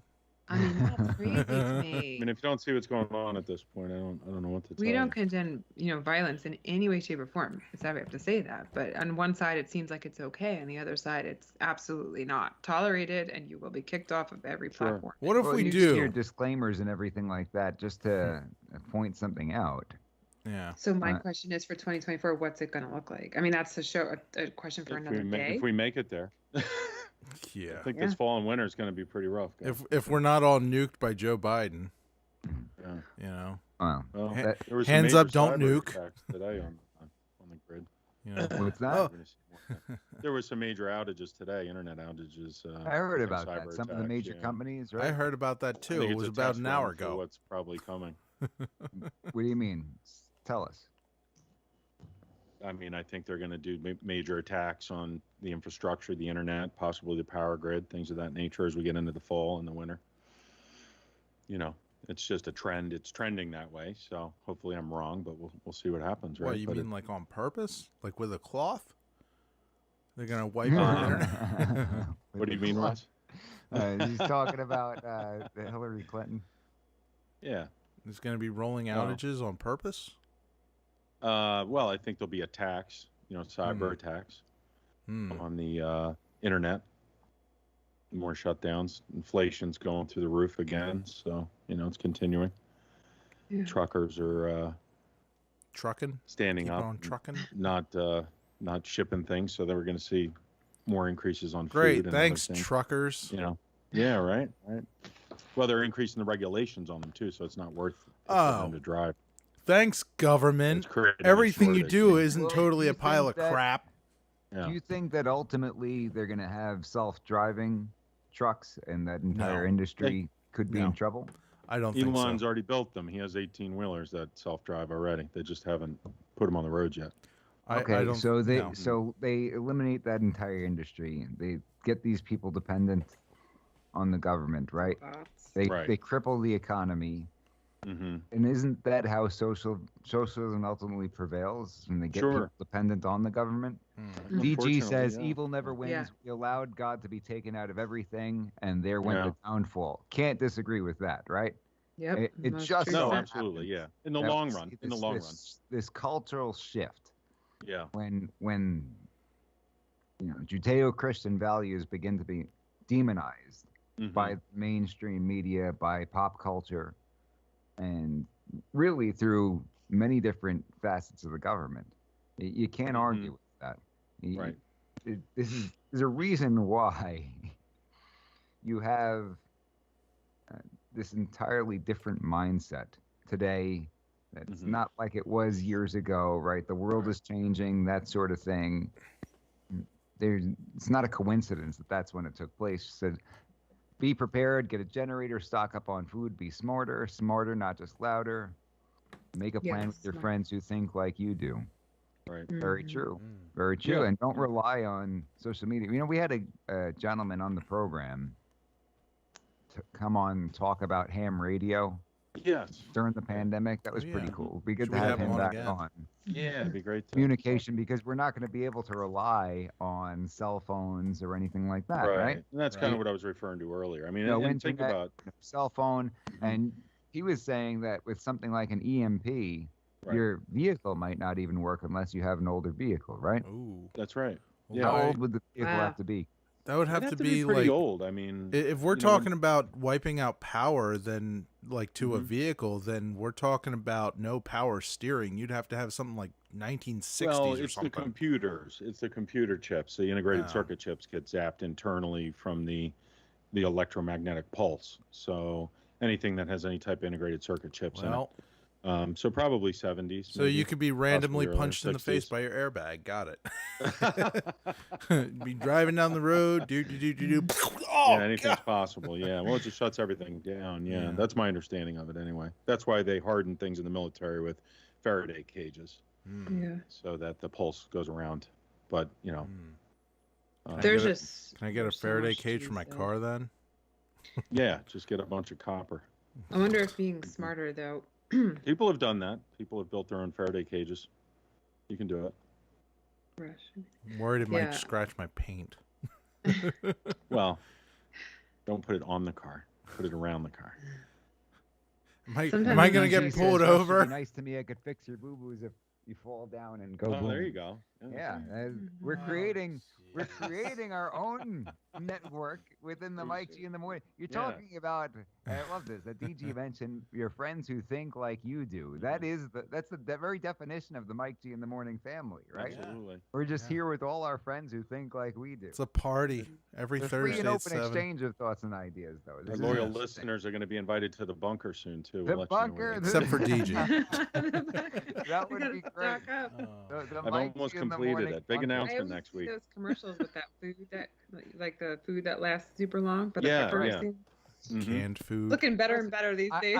I can say this. I had lunch with the CEO of a very, very major conservative political media outlet. I'll just put it that way. I'm trying to not divulge too much, but you know, very high-powered individual said, "Listen, you know, my dad always told me, do yourself a favor.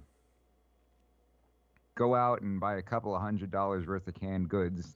The very least, you'll have it there.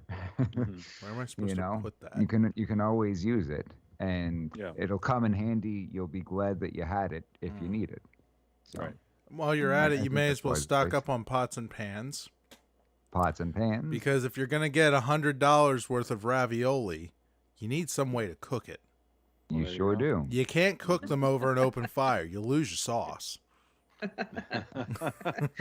Nobody's taking away Russ's sauce Yeah. if there's Yeah. a fallout. It's the, See that it's one the guy Italian that Christmas hit the songs, you know, raviolis roasting over an open fire. Next week, I want Mike to talk G about. losing I'm his sorry to sauce. cut you off, Russ. And you're talking about very important.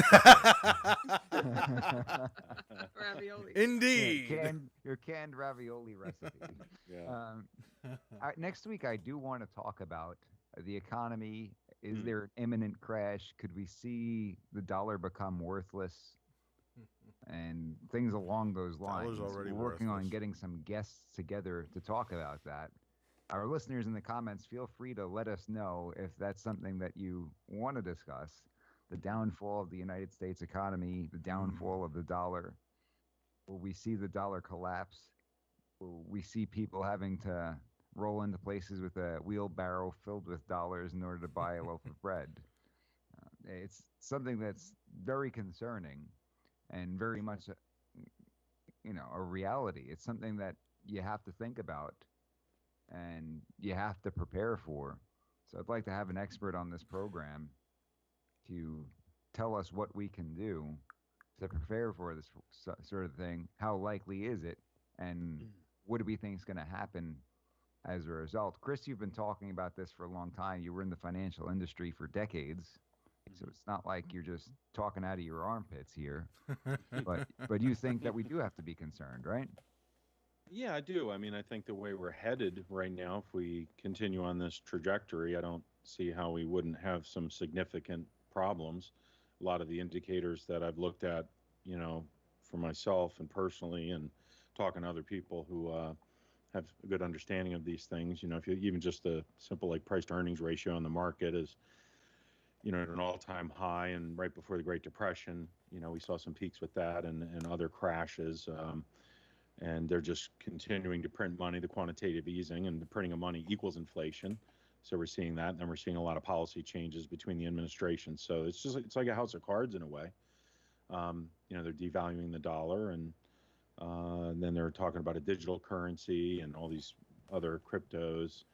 I'm not an expert in a lot of these things by any means, but have some understanding, and I just kind of watch it. So it's pretty concerning. But yeah, it'd be great to have some more experts on to see what they have to say about safe havens. Isn't that common gold, sense, silver. though, that when you print more money, it becomes less valuable? It's basically a formula. The printing of money equals inflation, and it's supply and demand. In economics. So yeah, Right. absolutely. I'll put it this way. Yeah, And growing up a baseball fan, Mhm. involved in the game, there were certain players who were, great ball players, and they might have been your favorite ball player, and they might have even been more successful than other guys. Right. But if they sat there and signed baseballs all day, Right. their baseball was less valuable. Yeah. Didn't some of them didn't sign that many for that reason too, and right? if some didn't sign as many and they're more rare, those become more valuable. Right. Right. Absolutely. Yeah. Supply and demand, and there's just so many other things going on right now. I mean, I know I'm a little bit older than all you guys. Haven't been in the Senate for 120 years and all, but I've never seen the craziness we're seeing now, and it does seem like a lot of it's by design. I mean, how do these people in the administration, who are supposedly very well educated and part of the government, not understand what they're doing? So it's pretty good way to get to change our culture over to socialism, and then we know what's next. So after they're that. they're surely doing it on purpose. I mean, how could you not be at this point? I mean, right? You can't possibly be that stupid, right? Are they? I mean, some of them might be, yes, but some of them may not understand. Look at the stuff that was going on in machine gun thing, right? It's right. like Yeah. anybody knows that Right. is not a correct interpretation. You can't Yeah. possibly be that stupid, so you're intentionally abusing your power. I think that's a good analogy. Right. Yeah. I mean, saying plastic is a machine gun doesn't make sense, right? And it's even a device that you're clearly still using a function of the trigger with every round that's fired. But that's right. Yeah. And you could make one yourself at home. It's not like, whether you buy one or you could take a stick. Well, it doesn't even have to be a piece of plastic. It could be, people use their belt loop. Yeah, I've seen people do it right off their belly. Yeah. Oh, their belly. So your belly's a machine gun. I knew that thing was dangerous. That's right. Yeah. Don't take it to Jersey. It's a minimum mandatory sentence over there if you ever wait. Russ asks, what happens to my current debt if the dollar becomes worthless? Yeah, does it just like inflate with the inflation? Does it just stay where it's at? You'll become a slave because you won't be able to pay your debt back. So there you go. Oh, great. Right.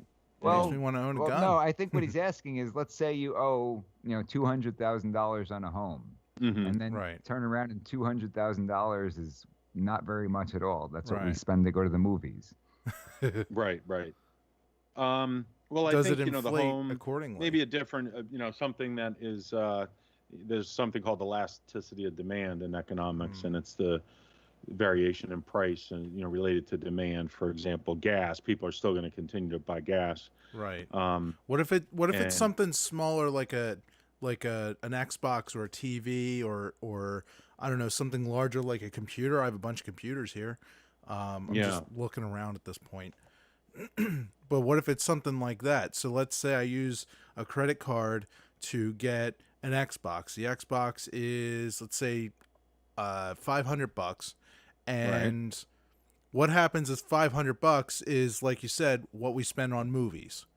It costs $500 to rent something at Blockbuster doesn't exist. Redbox.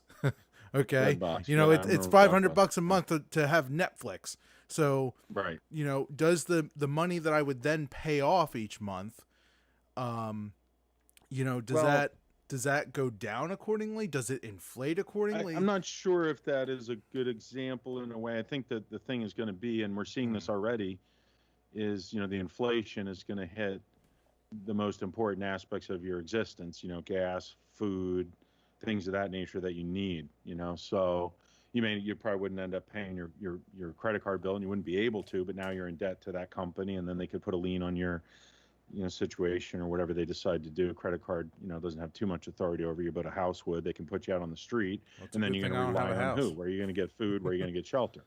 So you're going to turn to the government. You're going to turn to Biden and say, please save me. And that's where we're headed, because eventually I'll go fishing before I go to the government. Yeah. Yeah. And sure. And that's a possibility, but how many people are really prepared? You know, even people out there who are preppers, and, you know, you talk to these people. I've talked to people in the community, and, you know, there's people out there who think they're ready for that, you know, the power going out, and there are people ready, but most people, I think, have no concept what it's going to be like when Wawa doesn't have coffee and gas down the street, and I've experienced that. So I've experienced that. There was at one point where the Wawa up the street didn't have any power, and I needed gas pretty badly. And what did you do? I putted down to the next gas station. Right. But what if there isn't one for? Well, there's one on every. There's at least 3 on every street corner. And we just saw that. We actually did see this already when the hack on the pipeline. And I had a friend who was traveling for work, and he got stuck down south for a couple days. I mean, gas just hit, I think, about $7 a gallon out in California in some places. So. Yeah, but that's California. They're more likely to charge $50 a gallon just because they want to. Yeah, well, they voted for it too. So. And this is amazing. Hold on, we got a very interesting conversation going over here. Okay. DG says, get vitamins and soap and not that damn hand gel junk. You mean that doesn't count as soap?